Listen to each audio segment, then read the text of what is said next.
पूर्णमिदं पूर्णात् पूर्णमुदच्यते पूर्णस्य पूर्णमादाय पूर्णमेवावशिष्यते।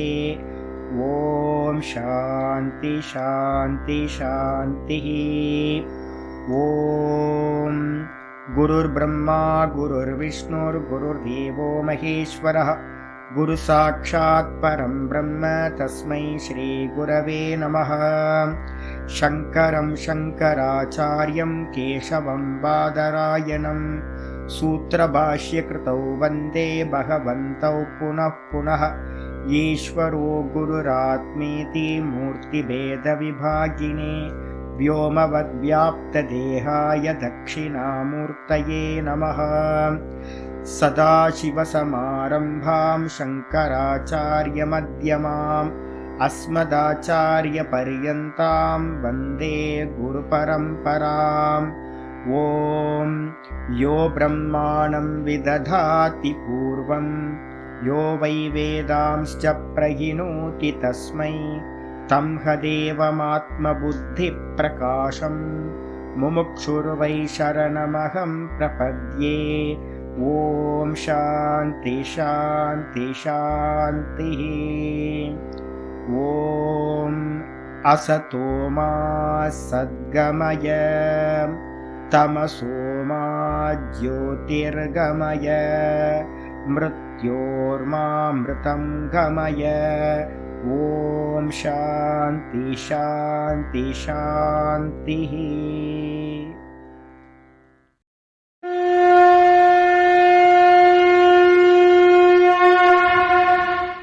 ॐ पार्थाय प्रतिबोधितां भगवता नारायणेन स्वयं व्यासेन ग्रथितां पुराणमुनिना मध्ये महाभारतम् अद्वैतामृतवर्षिणीं भगवतीम् अष्टादशाध्यायिनीम् अम्ब त्वामनुसन्दधामि भगवद्गीते भवद्वेषिणीम्। नमोऽस्तु ते व्यासविशालबुद्धे पुल्लारविन्दाय तपत्रनेत्र येन त्वया भारततैलपूर्णः प्रज्वालितो ज्ञानमयप्रदीपः प्रपन्नपारिजाताय स्तोत्रवेत्रैकपाणये ज्ञानमुद्राय कृष्णाय गीतामृतदुहे नमः। सर्वोपनिषदो गावः दोग्धा गोपालनन्दनः पार्थो वत्ससुधीर्भोक्ता दुग्धं गीतामृतं महत्। वसुदेवसुतं देवं कंसचाणूरमर्दनं देवकी परमानन्दं कृष्णं वन्दे जगद्गुरुम्। भीष्मद्रोणतटां जयद्रथजलां गान्धारनीलोत्पलां शल्यग्राहवती कृपेण वहनी कर्णेन वेलाकुलाम् अश्वत्थामविकर्णघोरमखरां दुर्योधनावर्तिनीं सोत्तीर्णा खलु पाण्डवैरननदीं कैवर्तककेशवः पाराशर्यवचः सरोजममलं गीतार्थगन्धोत्कटं नानाख्यानककेसरं हरिकथा सम्बोधनाभूतितम्। लोके सज्जनषट्पदैरहरः पेपीयमानं मुदा भूयाद्भारतपङ्कजं कलिमलं प्रध्वंसिनः श्रेयसे। मूकं करोति वाचालं पङ्गुं लङ्घयते गिरिं यत्कृपातमहं वन्दे परमानन्दमाधवम्। यं ब्रह्मा वरुणेन्द्ररुद्रमरुतः स्तुन्वन्ति दिव्यैस्तवैः वेदैः साङ्गपदक्रमोपनिषदैः गायन्ति यं सामगाः ध्यानावस्थिततद्गतेन मनसा पश्यन्ति यं योगिनः यस्यान्तं न विदुः सुरासुरगणाः। देवाय तस्मै नमः देवाय तस्मै नमः। ॐ श्रीकृष्णाय परमात्मने नमः। श्रीकृष्ण कृष्ण कृष्ण। ஓம் நாராயண பரோ வியக்தாத் அண்டமவ்யக்த சம்பவம் அண்டஸ்யாந்தஸ்தினி லோகாஹ சப்தத்வீபாச்ச மீதினி. ஓம். எல்லாருக்கும் நமஸ்காரம். நம்ம பார்த்துக்கிட்டு இருக்கிறது பகவத்கீதையில 6வது சாப்டர் பார்த்துட்டு இருக்கோம். தியான யோகம். ஆச்சாரியார் தியான யோகம்னு எடுத்தோன்னே டைரக்டா தியானத்தை பத்தி எதுவும் பேசல. பேக்ரவுண்ட் எல்லாம் மெதுவாக கிரியேட் பண்ற. நிதித்தியாசனம்ன்றது நம்ம நினைக்கிற மாதிரி இல்லை. அப்போ ஒவ்வொன்றா சொல்லிக்கிட்டே வந்து என்ன பண்ணார் அப்படின்னா, நேற்று 5வது ஸ்லோகம் பார்த்து வந்து முடிச்சிருக்கோம். உத்தரேதாத்மனாத்மானம் ஆத்மானம் அவசாதையே ஆத்மைவ ஹியாத்மனோ பந்துகு ஆத்மைவ ரிபுராத்மனஹா. தன்னைத்தானே ஒருத்தன் சம்சாரத்திலிருந்து மூழ்கி கிடக்கிற தன்னை தானே வந்து பார்த்தீங்கன்னா உத்தாரணம் பண்ணிக்கணும். அப்படி சொன்னதுக்கு பிறகு அந்த ஸ்லோகத்துல வந்து பார்த்தீங்கன்னா தன்னைத்தானே தாழ்த்தி கொள்ளக்கூடாது, சம்சாரத்துல திரும்ப திரும்ப ஆழ்ந்து போகக்கூடாது. இந்த ஆத்மா தான் வந்து பார்த்தீங்கன்னா இந்த தேகம் மனசு புத்தின்றது தான் நமக்கு பந்து. இது அடங்கி இருந்துச்சுன்னா நமக்கு வந்து பார்த்தீங்கன்னா பந்து. இது வந்து பார்த்தீங்கன்னா நம்ம சொல்ற மாதிரி கேட்காம வசப்படாம இருந்துச்சு அப்படின்னா இதுதான் நமக்கு ரிபு சத்ரு அப்படின்னு சொல்லியாச்சு. இதுல நான் ஒரு முக்கியமானது ஒன்று சொல்லியிருக்கேன். என்னன்னு கேட்டா, எப்படி தன்னைத்தானே உயர்த்தி கொள்வது அப்படின்னு கேட்கும்போது சங்கர பாஷ்யத்துல தான் வந்து பார்த்தீங்கன்னா தெளிவா ஃபர்ஸ்ட் லைன்லயே சொல்லியிருக்காரு. யோகாரூடதாம் ஆபாதையே. இதுதான் முக்கியமான வார்த்தை. யோகாரூட தன்மையை அடைவதன் மூலமா தன்னை என்ன பண்ணிக்கணும், உயர்த்தி கொள்ள வேண்டும்.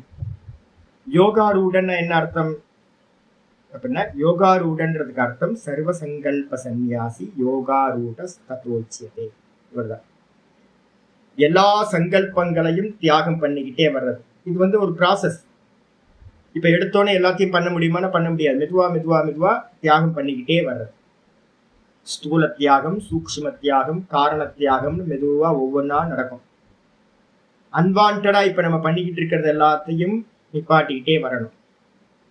இந்த விஷயத்துல வந்து பாத்தீங்க அப்படின்னா ஆச்சாரியார் வந்து பாத்தீங்கன்னா இந்த தியான மெத்தட் எல்லாமே ஒன்ன புரிஞ்சுக்கணும் அப்படின்னா, சிரவண மனனம் பண்ணிட்டு போகும்போது அது வந்து நிதித்தியாசனம்ன்ற ஆத்ம தியானம் ஆகுது. அதே நேரத்துல நான் ஈஸ்வரனை பிராப்தி பண்ணணும், கிரமமுக்தியை பிராப்தி பண்ணணும்னு சொன்னாலும் கூட அதுக்கும் வந்து பாத்தீங்கன்னா சர்வசங்கல்ப சந்நியாசம் தேவைப்படுது. பகவத்கீதையில வந்து பாத்தீங்க அப்படின்னா 12வது அத்தியாயம் 16வது ஸ்லோகம் 12-16 பாத்தீங்கன்னா தெரியும். அனபேக்ஷ சுச்சிர் தக்ஷக உதாசீனோ கதவ்யதா சர்வாரம்ப பரித்யாகி யோமத் பக்த சமே பிரியா அப்படின்னு ஒரு ஸ்லோகம் இருக்கு. என்னுடைய பக்தன் வந்து பாத்தீங்கன்னா எப்படிப்பட்ட பக்தர்கள் எனக்கு ரொம்ப பிரியமானவர்கள் அப்படின்னு அங்க ஆச்சாரியார் வந்து பாத்தீங்கன்னா ஒரு 8-10 ஸ்லோகத்துல வந்து பாத்தீங்கன்னா சொல்ற. 12-20 வரைக்கும் இருக்கு. அப்ப அங்க சொல்லும் போது வந்து பாத்தீங்க அப்படின்னா சர்வாரம்ப பரித்யாகி அப்படின்னு சொல்றாரு. எல்லா காரியங்களுக்கும் ஆரம்ப ஸ்டார்டிங் பாயிண்ட் எது சுவாமி அப்படின்னா சங்கல்பம். சர்வாரம்பம்ன்றதுக்கு அர்த்தம் வந்து பாத்தீங்கன்னா எல்லாத்துக்கும் ஆரம்பம் சங்கல்பம். சங்கல்பம் பண்ணல அப்படின்னா ஆசை வராது. ஆசை வரல அப்படின்னா கர்மம் பண்ண மாட்டோம். கர்மம் பண்ண மாட்டோம் அப்படின்னா புண்ணிய பாப்பம் வராது. புண்ணிய பாப்பம் வரலன்னா ஜென்மம் கிடைக்காது. அப்ப ஜென்மம் கிடைக்கிறதுக்கு என்ன காரணம்னு கேட்டீங்கன்னா சங்கல்பம் தான் காரணம். அந்த சங்கல்பத்தை வந்து பாத்தீங்கன்னா தியாகம் பண்றவன் எவனோ சர்வாரம்ப பரித்தியாகி. முழுசா எவன் வந்து பாத்தீங்கன்னா பகவான் என்ன பண்றாரோ இருக்கட்டும் போதும் அது அப்படின்னு தனக்குன்னு எதையும் கேட்காம எல்லாத்தையும் தியாகம் பண்றானோ அந்த பக்தன் யோமத் பக்தக சமே பிரியா, அவன்தான் எனக்கு பிரியமானவன். நீங்க கோயில்ல போயிட்டு நல்ல பாலபிஷேகம்லாம் பண்ணி ஆராதனையெல்லாம் பண்ணி எனக்கு இதை கொடு அதை கொடுலாம் கேட்டீங்க அப்படின்னா அவருக்கு ரொம்ப சந்தோஷம் வராது. அவருக்கு துக்கம். அவர் ஐயோ ஒரு ஆச்சாரியரை வச்சு பாடமும் சொல்லி கொடுத்துருக்கோமே, பகவத்கீதையும் படிக்க வச்சிருக்கோமே, இவனுக்கு ஒரு நல்ல பாக்கியத்தை கொடுத்துருக்கோம், திரும்ப திரும்ப இவன் என்ன பண்றான் கேட்டுக்கிட்டே இருக்கிறானே அப்படின்னு அவருக்கு வந்து விருப்பம் வராது. எனக்கு கோயில்ல டெய்லி வந்து பாத்தீங்கன்னா கோபுரத்து வாசல்ல வந்து பாத்தீங்கன்னா நான் நமஸ்காரம் பண்றதுக்காக நிற்போம். நான் என்கிட்ட தானம் வந்து பாத்தீங்கன்னா நித்திய தானம் பண்ணிக்கிட்டே இருக்கிறது. அதுல 2 அம்மாக்கள் வந்து பாத்தீங்கன்னா தொந்தரவு பண்ணும். ரொம்ப பூ விற்கிறவங்க. எனக்கு என்ன கோபம் வரும் அப்படின்னா, கேட்கிறவங்கள்ட்ட வந்து பாத்தீங்கன்னா எனக்கு கோபம் வரும். போதும்னு சொல்றவங்கள்ட்ட எனக்கு வந்து எப்படி இருக்கும் அப்படின்னா, மனசு ரொம்ப பிரசன்னமா நல்லா அள்ளி கொடுப்பேன். ஒரு சாதாரண ஒரு ஹியூமன் பாடியா இருக்கிற எனக்கே வந்து பாத்தீங்க அப்படின்னா கேட்டா பிடிக்க மாட்டேங்குது. கேட்காம இருந்தா வந்து பாத்தீங்கன்னா அவங்களுக்கு நல்லா அள்ளி கொடுக்கணும்னு மனசு தோணுது. அந்த போதுன்ற எண்ணம் இருக்கு அப்படின்னா அது பெரிய பிரசாதம். அது அப்போ ஒரு சாதாரண ஆளுக்கே அப்படி இருக்கு அப்படின்னா பகவானுக்கு எப்படி இருக்கும் அப்படின்னா, பகவான்கிட்ட நீங்க வந்து பாத்தீங்கன்னா போதும்னு சொல்றீங்க அப்படின்னா, எனக்கு ஒன்றும் வேணாம் சுவாமி, சௌக்கியமா இருக்கேன் சுவாமி, நீ என்ன கொடுக்குறியோ அது போதும் சுவாமி அப்படின்னு சொன்னீங்கன்னா அப்படியே உச்சி குளிர்ந்துருவார் பகவான். அதுதான் இங்க வந்து பாத்தீங்கன்னா சொல்லுது, சர்வாரம்ப பரித்தியாகி யோமத் பக்தக சமே பிரியா. எவன் எல்லா சங்கல்பத்தையும் விட்டவனோ அந்த பக்தன் எனக்கு ரொம்ப பிரியமானவன். இதுக்கு மேல வேற என்ன செய்யணும்? அப்ப நீங்க பக்தியில போறதா இருந்தாலும் ஈஸ்வரனை வந்து பிரீத்தி பண்ணணும்னாலும் வந்து பாத்தீங்கன்னா சங்கல்பங்களை தியாகம் பண்ணணும். இல்ல எனக்கு ஜென்மமே வேணாம் அப்படின்னு சொன்னாலும் நீங்க என்ன பண்ணி ஆகணும்? இந்த சங்கல்பத்தை தியாகம் பண்ணி தான் ஆகணும். சொன்னதுக்கு பிறகு வந்து பாத்தீங்கன்னா 6வது ஸ்லோகம் என்ன சொல்லுச்சு அப்படின்னா, எப்படிப்பட்டவன் பந்து, எப்படிப்பட்ட இந்த தேகாதிகள் வந்து பாத்தீங்கன்னா யாருக்கு எப்படி பந்துவா இருக்கு, எப்படி எதிரியா இருக்கு அப்படின்னு கேட்கும்போது 6வது ஸ்லோகத்துல என்ன சொன்னார், பந்துராத்மாத்மனஸ்தஸ்ய ஏனாத்மைவாத்மனாஜிதா. எவனுக்கு வந்து பாத்தீங்கன்னா இந்த தேகம் இந்திரியங்கள் மனசானது ஜெயிக்கப்பட்டிருக்கோ அந்த ஜீவாத்மாக்கு வந்து பாத்தீங்க அப்படின்னா இந்த தேகாதிகள் எல்லாமே வந்து பாத்தீங்கன்னா பந்துக்களா இருக்கு.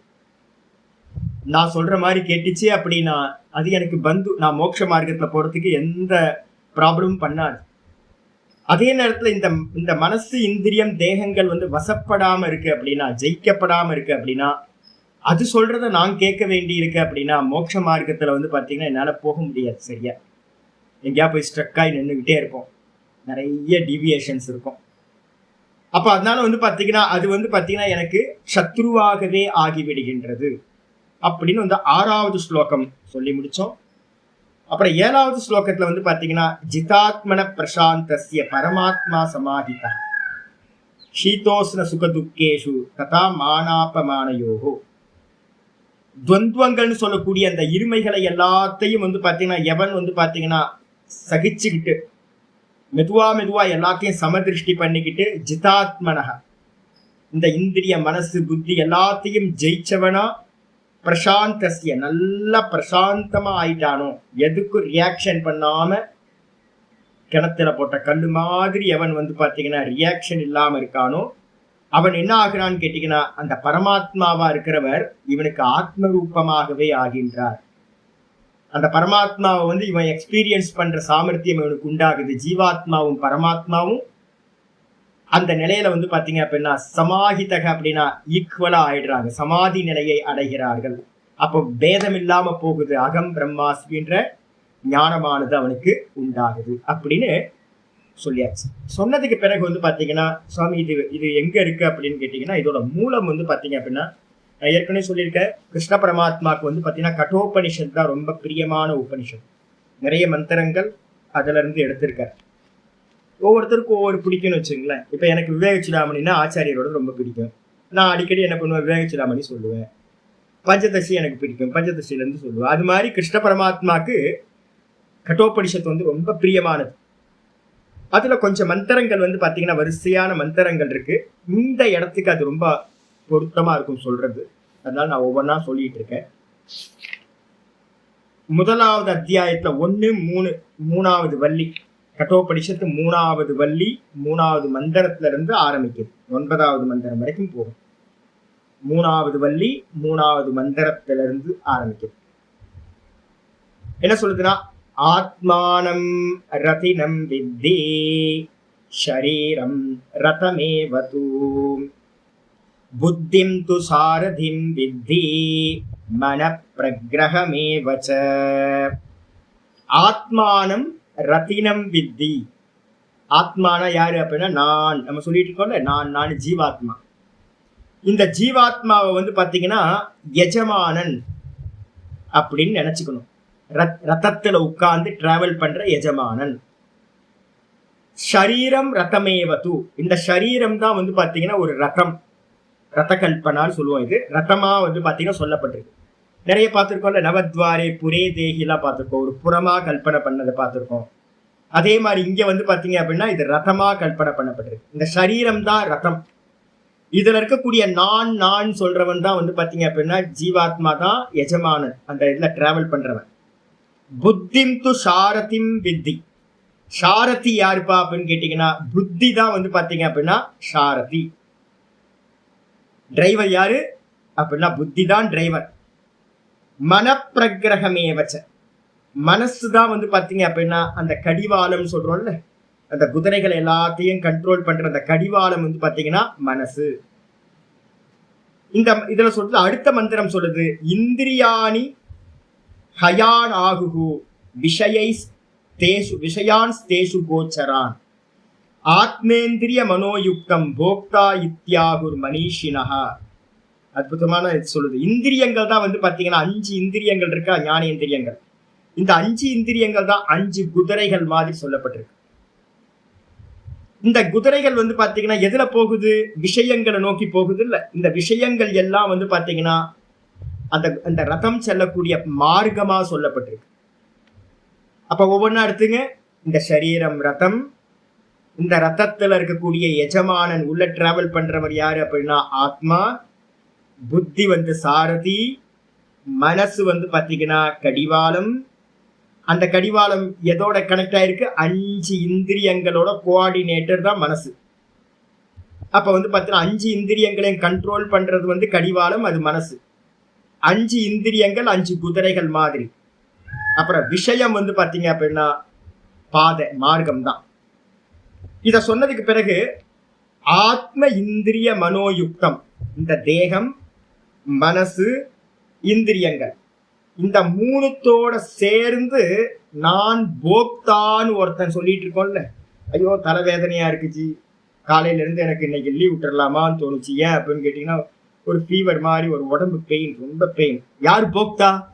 ஏன் உடம்பு வலிக்குது, ஏன் மனசு சரியில்லை, ஒரு மாதிரி வந்து பாத்தீங்கன்னா அந்த உடம்பு சரியில்லாததுனால ஒரு மாதிரி மனசு இதா இருக்கு, வாய்ஸ் வந்து பாத்தீங்கன்னா பிரசன்னமா வரல. அப்ப நான் வந்து பாத்தீங்கன்னா நான் அனுபவம் பண்றவனா நான் இருக்கேன். யாரு இருக்கா? நான். அப்ப நான் சொல்லக்கூடிய அந்த ஜீவாத்மா யாருன்னா தேகம், இந்திரியங்கள், மனசு. இந்த 3த்தையும் நான் அப்படின்னு நினைச்சு இதுக்கு சம்பவிக்கிறது எல்லாத்தையும் எனக்கு சம்பவிக்கிறதா நினைக்கிறவன் எவனோ அவன் போக்தான் சொல்லக்கூடிய ஜீவன் அப்படின்னு மனிஷினக ரிஷிமார்கள் வந்து பாத்தீங்கன்னா இத ரத்த கல்பனைய சொல்றாங்க. இதுல வந்து பாத்தீங்கன்னா அடுத்த மந்திரம் 5வது மந்திரம் சொல்லுது, யஸ்து விஜானவான் பவதி அயுக்தேன மனசா சதா தஸ்யேந்திரியாணி அவசியாணி துஷ்டாஸ்வா இவ சாரதேஹே. அற்புதமான ஸ்லோகம். ஆனால் எவனுக்கு வந்து பாத்தீங்கன்னா அவிஜானவான், அவிஜானவான் என்ன அர்த்தம், நல்ல ட்ரெயின்டான வந்து பாத்தீங்க அப்படின்னா ஆள் இல்ல. யாரு? சாரதி வந்து பாத்தீங்கன்னா ட்ரெயின்ட் இல்ல. சாரத்தினா டிரைவ் பண்றதுக்கு இருக்கணும்ல. நான் ஒரு வாட்டி என்ன பண்ணேன், ஒரு சின்ன வயசுல வந்து பாத்தீங்க அப்படின்னா கார் ஓட்ட போறேன் அப்படின்ட்டு, கார் தானே அப்படின்ட்டு நான் என்ன பண்ணேன், 2 நாள் பார்த்தேன் ஒருத்தர் பக்கத்தையே உட்காந்து ஜி இவ்வளவு தானே அப்படின்னு. எனக்கு ஓவர் கான்பிடென்ட் எல்லா விஷயத்துலயும்.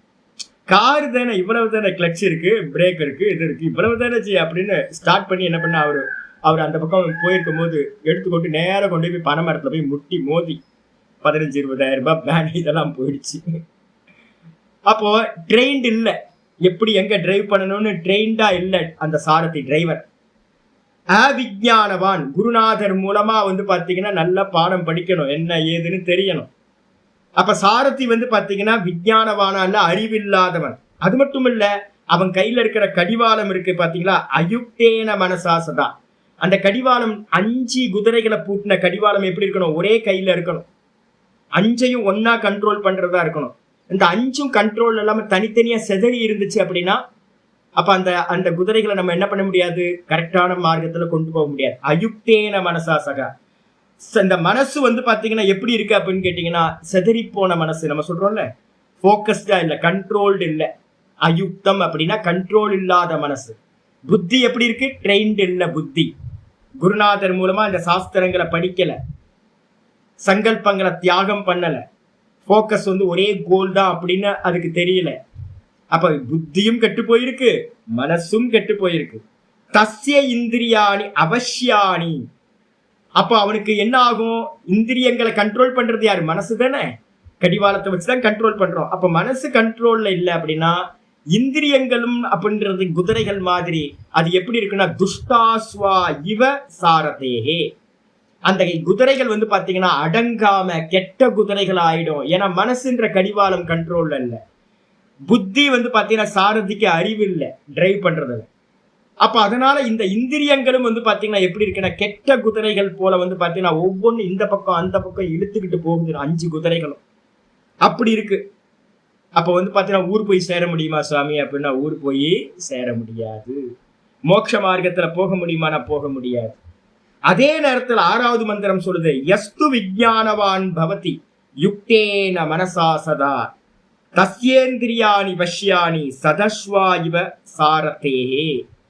6வது மந்திரம் சொல்லுது, எவன் வந்து பாத்தீங்கன்னா குருநாதர் மூலமா நல்லா பாடம் படிச்சு படிச்சு படிச்சு படிச்சு ஆமா இது பண்ணணும் இது பண்ணக்கூடாது, இது பண்ணணும் இதை பண்ணக்கூடாது, இது சங்கல்பம் பண்ணணும் இதை சங்கல்பம் பண்ணக்கூடாது. பஸ் ஸ்டாண்ட்ல போய் நின்றுட்டு எங்க போறதுன்னே தெரியலன்னா, ரயில்வே ஸ்டேஷன்ல போய் நின்றுட்டு வந்து எந்த ஊருக்கு போறது டிக்கெட் எடுக்கிறதுன்னு தெரியாம இருந்தா என்ன ஆகும்?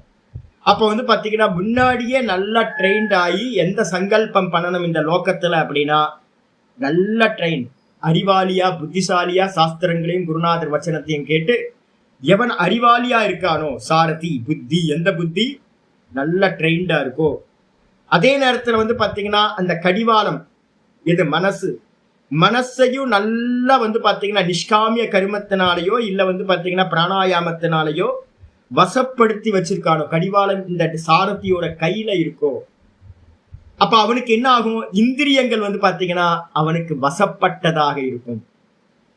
அப்போ சதஸ்வானா நல்ல ட்ரெயின் செய்யப்பட்ட நல்ல கட்டுப்படுத்தப்பட்ட குதிரைகளா இருக்கும். அப்படிப்பட்ட சாரதி என்ன பண்ணுவான்? நினைச்ச இடத்துக்கு அந்த குதிரைகளை ஏவி அந்த கடிவாளத்தை வச்சு என்ன பண்ணுவான்? போய் சேர வேண்டிய இடத்துக்கு போய் சேர முடியும் அப்படின்னு வந்து பாத்தீங்கன்னா 6வது மந்திரம் சொல்லுது. 7வது மந்திரம் சொல்லுது, யஸ்து அவிஜானவான் பவதி அமனஸ்கஹ சதா அசுச்சிஹி நச தத் பதமவாப்னோதி சம்சாரம் ச அதிகச்சதி. ஒரு அருமையான மந்திரம் 7வது மந்திரம் சொல்லுது. இப்ப நமக்கெல்லாம் எச்சரிக்கை பண்ணுது. நம்ம எல்லாம் வந்து பாத்தீங்கன்னா இந்த இந்திரியங்களையும் யஸ்து அவிஜானவான், இந்த புத்திய நல்லா வந்து சாஸ்திரத்துல ஊற விட்டு நல்ல புத்தி வரணும், சிரவண மனனம் பண்ணணும், நல்லா புத்தி அவனுக்கு வந்துச்சோ.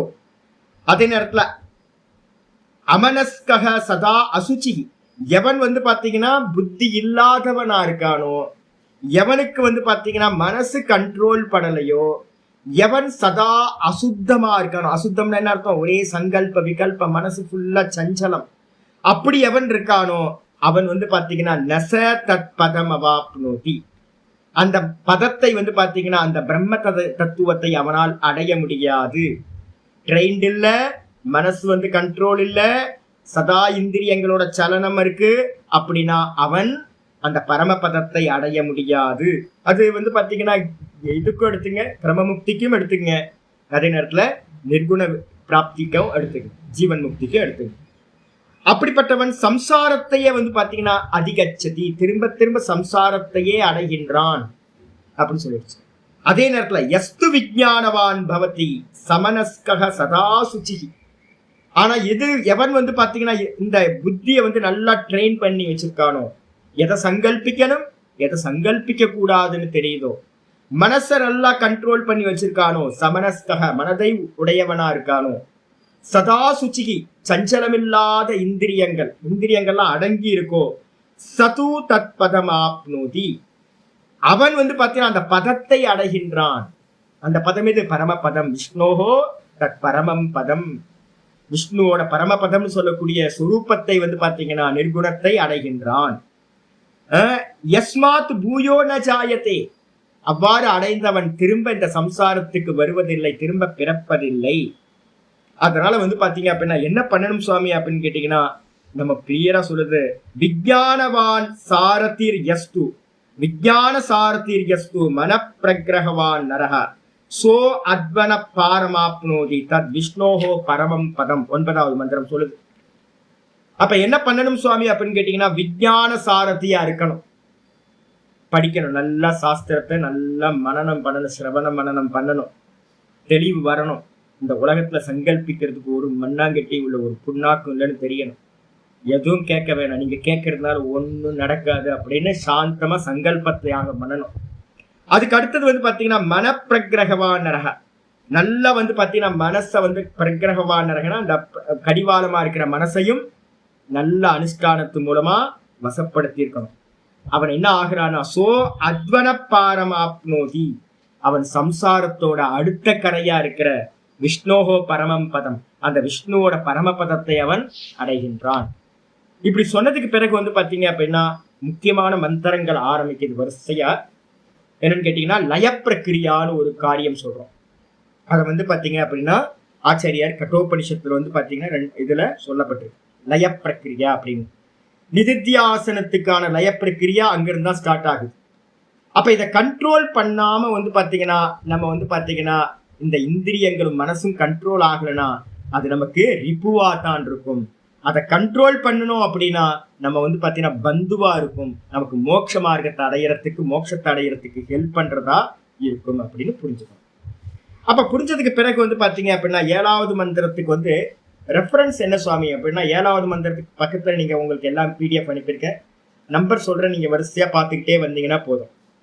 ஏற்கனவே இதெல்லாம் சொல்லியிருக்கு. 2:14 முதல் உபதேசம் ஆரம்பிக்கும் போதே பாத்தீங்க அப்படின்னா 2:14 பாத்தீங்க அப்படின்னா சொல்லப்பட்டிருக்கு. 2:14 உபதேசம் ஆரம்பிக்கும் போதே மாத்ரா ஸ்பர்ஷாஸ்து கௌந்தேய சீதோஷ்ண சுக துக்கதாஹா ஆகமா பாயினோ நித்யாஹா தாம் திதிக்ஷஸ்வ பாரத. வரிசையா பாத்தீங்கன்னா அழகா சொல்லியிருக்கு. முதல்ல எடுத்தோன்னே துவந்துவங்களை சகிச்சுக்கோ, எல்லாம் போகும். இந்த இந்திரிய சம்பந்தமா இருக்கக்கூடிய வெப்பம் குளிர்ல இருந்து ஆரம்பிச்சு எல்லாம் போகும். இப்ப எனக்கு பாத்தீங்கன்னா நல்ல பாடம் ஆரம்பிச்சோடனே ஸ்வெட்டிங் ஸ்டார்ட் ஆயிடும். ஏன்னா ஹீட் இல்லை, நல்லா ப்ரொடியூஸ் ஆகுது. எனக்கு உடம்பு ஃபுல்லா நனைஞ்சு போயிடும் இன்னும் கொஞ்ச நேரத்துல. ஆனா பாத்தீங்க அதெல்லாம் கவனம் கொடுத்தோம் அப்படின்னா என்ன ஆகும் அப்படின்னு கேட்டீங்கன்னா தேவையில்லாத சகிப்புத்தன்மை வரல அப்படின்னா தத்துவத்துல நிக்க முடியாது, உங்களுக்கு நிர்குணத்தை பிராப்தி பண்ண முடியாது. சகிச்சுக்கணும், எதா இருந்தாலும் சகிச்சுக்குங்க. மாத்ரா ஸ்பர்ஷாஸ்து கௌந்தேய சீதோ உஷ்ண சுக துக்கதாகா. இந்த இந்திரியங்களும் இந்த விஷயங்களும் சம்பந்தப்படும் போதும் சீத்தம் உஷ்ணம் எல்லாம் சம்பவிக்கும். மானம் அபமானம் லாபம் நஷ்டம் எல்லாம் சம்பவிக்கும். இதெல்லாத்தையும் என்ன பண்ணணும், தாம் திதிக்ஷஸ்வ. உபதேசம், முக்கியமான உபதேசம், சகிச்சுக்கோ அப்படின்னு உபதேசம் என்ன. இதுக்கப்புறம் 2ல பாத்தீங்க அப்படின்னா 2வது அத்தியாயத்துல 38வது ஸ்லோகம் 2:38. 2:38 பாத்தீங்க அப்படின்னா ரொம்ப அருமையா சொன்னார். என்னன்னு கேட்டீங்க அப்படின்னா அருமையான ஸ்லோகம். சுகதுக்கே சமே கிருத்வா லாபா லாபௌ ஜயா ஜயௌ ததோ யுத்தாய யுஜ்யஸ்வ நைவம் பாப்பமவாப்ஸ்யசி. அற்புதமான ஸ்லோகம். கர்மயோகம் பண்ணும் போதே உங்களுக்கு ட்ரெயின் பண்ண ஆரம்பிக்கிறது. நான் வீட்டுல இருக்கேன் சுவாமி அப்படின்னா கர்மயோகம் பண்ணிட்டு இருக்கீங்களா? அப்ப கர்மயோகம் பண்ணிட்டு இருக்கும் போது பகவான் கொடுக்கிறார் பகவான் கொடுக்கிறாருன்னு எல்லாத்தையும் பகவான் கொடுக்கிறாருன்னு ஸ்வீகாரம் பண்ணுங்க. பிரசாத புத்தி. சுகதுக்கே, சுகமோ துக்கமோ வந்துகிட்டே இருக்கும், ஜீவன பரியந்தம் முடிகிற வரைக்கும் வந்துகிட்டே இருக்கும். சுகதுக்கே சமே கிருத்வா, எது வந்தாலும் வந்து போகும். திருஷ்யம் எத்தனையோ வாட்டி தலைவலி வந்துச்சு, எத்தனையோ வாட்டி வயிற்று வலி வந்துச்சு, என்னென்னவோ வந்துச்சு போச்சு, அபமானம் வந்துச்சு, மானம் வந்துச்சு, எல்லாம் வந்து போகும். நஷ்டம் வந்துச்சு, லாபம் வந்துச்சு, வந்து போகும். அப்படின்ட்டு பாத்தீங்கன்னா ஆகமா பாயினக அனித்தியாக, இதெல்லாம் போகக்கூடியவைகள், அனித்தியமானவைகள் அப்படின்ட்டு என்ன பண்ணணும், எல்லாத்தையும் சமமா வச்சுக்கிட்டு பாத்தீங்கன்னா லாபா லாபம் ஜெயா ஜெயம் ததோ யுத்தாய யுஜ்யசோ. நீங்க கர்மயோகத்தை பண்ணீங்க அப்படின்னா பாப்பம் உங்களை ஒட்டாது அப்படின்னு 2:38 சொல்லுச்சு. அதுக்கப்புறம் 2:48 பாத்தீங்க அப்படின்னா இதே விஷயத்த 2:48 சொல்லுச்சு. யோகஸ்த குரு கர்மாணி சங்கம் தியக்த்வா தனஞ்சய சித்திய சித்தியோ சமோ பூத்வா சமத்துவம் யோக உச்சியதே. கர்மயோகத்திலேயே உங்களை பாத்தீங்கன்னா யோகி ஆக்கிடுச்சு. எப்ப பாத்தீங்க அப்படின்னா யோகத்துல நின்றுகிட்டு, என்ன யோகம், சமத்துவம் யோக உச்சியதே. சமநிலையில இருந்துகிட்டு பாத்தீங்கன்னா எந்த விஷயத்தோட கர்ம பலனையும் ஆசைப்படாம டியூட்டி சங்கல்பிக்க மாட்டேன். நான் எந்த சங்கல்பமா இருந்தாலும் ஈஸ்வரார்ப்பணம் ஈஸ்வரார்ப்பணம் ஈஸ்வரார்ப்பணம் அப்படின்னு பண்ணிக்கிட்டு எந்த பலனையும் நான் உத்தேசம் பண்ணாம எல்லாம் ஈஸ்வரார்ப்பணம்னு பண்ணிக்கிட்டு இருந்தீங்க அப்படின்னா அது என்ன ஆகும்? சித்தி அசித்தி, லாபம் நஷ்டம், மானம் அபமானம் எல்லாத்துலயும் வந்து பாத்தீங்கன்னா சமத்தன்மையில இருக்கிறது தாங்க யோகம். அப்ப முதல் கர்மயோகத்திலேயே உங்களுக்கு வந்து பாத்தீங்கன்னா யோகம் சித்தி ஆயிடுது. அதை வச்சுக்கிட்டு தான் நம்ம நிதித்தியாசனத்துக்கு போக முடியும். அப்ப அங்கேயும் வந்து பாத்தீங்கன்னா யோகம் சொல்லப்பட்டிருக்கு. அதுக்கப்புறம் 56 256 பாத்தீங்கன்னா அப்படியே இருக்கு. ஸ்தித பிரக்ஞ லட்சணம்னா அது வானத்துல இருந்து வராது. நம்ம ஸ்தித பிரக்ஞனா நம்ம ஆகணும். எப்படி ஸ்தித பிரக்ஞன் ஆகிறது? சமாதியில நிக்கிறவனா எப்படி ஆகிறது? நான்ல எப்படி நிக்கணும் அப்படின்னா வந்து பாத்தீங்கன்னா அங்க சொல்லுது, துக்கேஷ்வனுத்விக்னமனாஹ சுகேஷு விகத ஸ்பிருகஹ வீதராக பயக்ரோதஹ ஸ்திததீர் முனிருச்யதே. துக்கம் வந்தாலும் சுகம் வந்தாலும் வந்து பாத்தீங்கன்னா துள்ளி குதிக்காமையும் துவண்டு போகாமலும், வீத்தராக பயக்ரோதக, பயத்தை விட்டுட்டு என்ன ஆக போகுது? மண்ணாங்கட்டி செத்து போறோம் தானே, அவ்வளவுதானே, லாஸ்ட் எண்ட் இவ்வளவுதானே, என்ன ஆக போகுது? இந்த புதுசா உங்க லோக்கத்துல எந்த ஜீவராசிக்கும் சித்திக்காதது, இல்ல கோடிக்கணக்கான ஜென்மங்களை நம்ம அனுபவிக்காதது ஏதாவது நம்ம இப்ப புதுசா அனுபவிக்க போறோமா? ஒரு புண்ணாக்கும் இல்லை. மனசுல நல்லா புரிஞ்சுங்க. ஏற்கனவே பல கோடி முறை செத்து போயாச்சு. ஏற்கனவே பல கோடி முறை வந்து பாத்தீங்கன்னா பாம்பு கடிச்சிருக்கோம், பேய் கடிச்சிருக்கோம், எல்லாம் நடந்திருக்கும், ஒன்னும் நடக்காம இல்லை. அப்ப வந்து பாத்தீங்கன்னா புதுசா நமக்கு ஒரு மண்ணாங்கட்டியும் நடக்க போதில்லை அப்படின்னு தெரிஞ்சுட்டு பயத்தை விடுங்க. ஃபர்ஸ்ட் பயம் இல்லாம இருக்கணும், ராகம் இல்லாம. என்ன ஆசைப்படுறதுக்கு இந்த லோகத்துல ஏதாவது மண்ணாங்கட்டி கூட பிரயோஜனம் இருக்கா? நிஸ்ஸாரம். அப்படின்ட்டு ராகத்தை விட்டுட்டு பயத்தை விட்டுட்டு யார் மேல குரோதப்படுறதுக்கு என்ன விஷயம் இருக்கு? ஒண்ணும் இல்லை. அப்படின்னு எவன் விட்டவனா இருக்கானோ, ராகத்வேஷத்தையும் பயத்தையும் விட்டுட்டு சுகத்திலையும் துக்கத்திலையும் துள்ளி குதிக்காம துவண்டு போகாம எவன் இருக்கானோ அவன் வந்து பாத்தீங்கன்னா ஸ்திததீர் முனிருச்சதே, அவன் தான் சமாதியில நிக்கிறவன் அப்படின்னு சொல்லப்படுகின்றான். அப்ப வந்து பாத்தீங்கன்னா இந்திரிய நிகிரகம், மனோ நிகிரகம், சகிப்புத்தன்மை இதை கொண்டுட்டு வரணும்.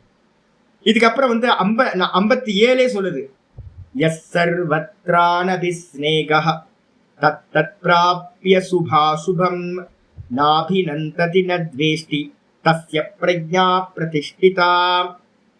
எவன் வந்து பாத்தீங்கன்னா எதுலையுமே வந்து பாத்தீங்கன்னா அட்டாச்மெண்ட் இல்லாம, சர்வத்திர அனபிஸ்நேகா, எவன் வந்து பாத்தீங்கன்னா எந்த விஷயத்திலையும் எல்லாம் வந்து போகும், எல்லாம் திருஷ்யம். சினிமா ஓடிட்டு இருக்கு, பெரிய சினிமா போயிட்டு இருக்கு, எல்லா சினிமா காட்சிகள் கண்ணியமா வேற ஒரு மண்ணாங்கட்டி இல்லை. பெரிய சினிமா. மாயா அம்மா என்ன பண்ணிட்டு இருக்காங்க?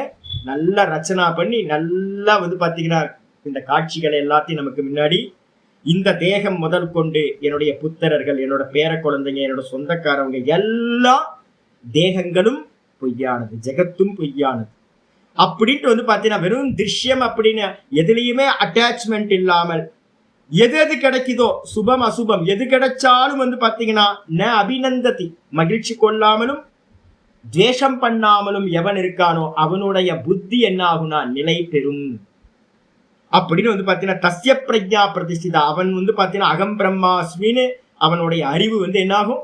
ஸ்ட்ராங்கா எஸ்டாப்ளிஷ் ஆயிடும், சமாதியில நிற்கும் அப்படின்னு 57. 58 58 அதே விஷயம்தான். யதா சம்ஹரதே சாயம் கூர்மோங்கானீவ சர்வசக அகங்கா கூர்மோங்கானீவ சர்வசக இந்திரியாணி இந்திரியார்த்தேபிய தஸ்ய பிரஜா பிரதிஷ்டிதா. எப்படி ஆமை வந்து பாத்தீங்க அப்படின்னா தன்னுடைய எல்லாத்தையும் வந்து எதிரி யாராவது வந்தாங்கன்னா எல்லாத்தையும் உள்ள இழுத்துக்கிட்டு கோட்டுக்குள்ளார போயிடுமோ, அதே மாதிரி வந்து பாத்தீங்கன்னா விஷயத்தை விஷம்னு நினைச்சுக்கிட்டு அப்ப என்ன பண்ணணும்னு கேட்டீங்கன்னா அன்வான்டா அந்த தேகதாரணத்துக்கு அந்நியமா இருக்கிற விஷயங்கள்ல ஈடுபடாம என்ன பண்ணணும்னு கேட்டீங்கன்னா எல்லாத்தையும் எவன் வந்து பாத்தீங்கன்னா தன்னிடத்தில் சுருக்கி கொள்கிறானோ, இந்திரியங்கள் எல்லாம் இந்திரிய விஷயங்கள்ல இருந்து உள்ள வாங்கிக்குதோ, வெளியில போகாம அவனுடைய பிரஜையானது, நாலேஜ் ஆனது எஸ்டாப்ளிஷ் ஆகும். அகம் பிரம்மாஸ்மியில் அவனால் நிற்க முடியும் அப்படின்னு இது மாதிரி நிறைய. நான் வந்து பாத்தீங்கன்னா 6வது அத்தியாயம் முடிஞ்சோட உங்களுக்கு இதெல்லாம் சொல்ல போறேன். மொத்தம் வேற என்ன சுவாமி அப்படின்னு கேட்டீங்கன்னா தத்துவ விசாரம், அப்புறம் இந்திரிய நிகிரகம், மனோ நிகிரகம், இவ்வளவுதாங்க. 3 சொல்லுங்க அப்படின்னு சொன்னீங்க அப்படின்னா குருநாதர்கிட்ட இருந்து நான் யார், இந்த ஜெகத் என்னன்னு தெரிஞ்சுக்கிறது. என்னது நான் யார்? திரஷ்டா. இந்த ஜெகத் என்னது? இந்த தேகம் என்னது? திருஷ்யம். இவ்வளவுதான். திரஷ்டா திருஷ்யம், இதுதான் ஞானம். இதை நல்லா அனலைஸ் பண்ணி வந்து பாத்தீங்கன்னா ஞானத்தை அடைகிறது. அதுக்கப்புறம் என்ன பண்றது? இந்திரிய நிகிரகம், மனோ நிகிரகம் பண்ணீங்கன்னா அந்த ஞானம் என்ன ஆயிடும்? திரஷ்டால நிக்கிற சாமர்த்தியம் உங்களுக்கு உண்டா. இததான் வந்து பாத்தீங்கன்னா இங்கேயும் வந்து பாத்தீங்கன்னா பந்துராத்மாத்மனஸ்தஸ்யன்ற ஸ்லோகத்துல ஆச்சாரியர் ரொம்ப கிளியரா சொல்லியிருக்கார். என்ன பண்ணணும் அப்படின்னா இந்திரிய மனசை ஜெயிச்சோம் அப்படின்னா மோட்சத்தை அடையலாம், ஜெயிக்கல அப்படின்னா நம்ம கேட்டுட்டு போயிடலாம், ஞானம் உங்களுக்கு நிலை பெறாது.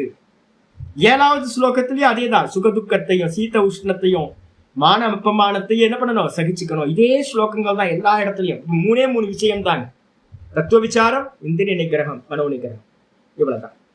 சொன்னதுக்கு பிறகு வந்து பாத்தீங்க அப்படின்னா ஆச்சாரியார் இன்னைக்கு பாடத்தை ஆரம்பிக்கணும். 8வது ஸ்லோகம் முக்கியமான ஸ்லோகம் ஆரம்பிக்கிறது.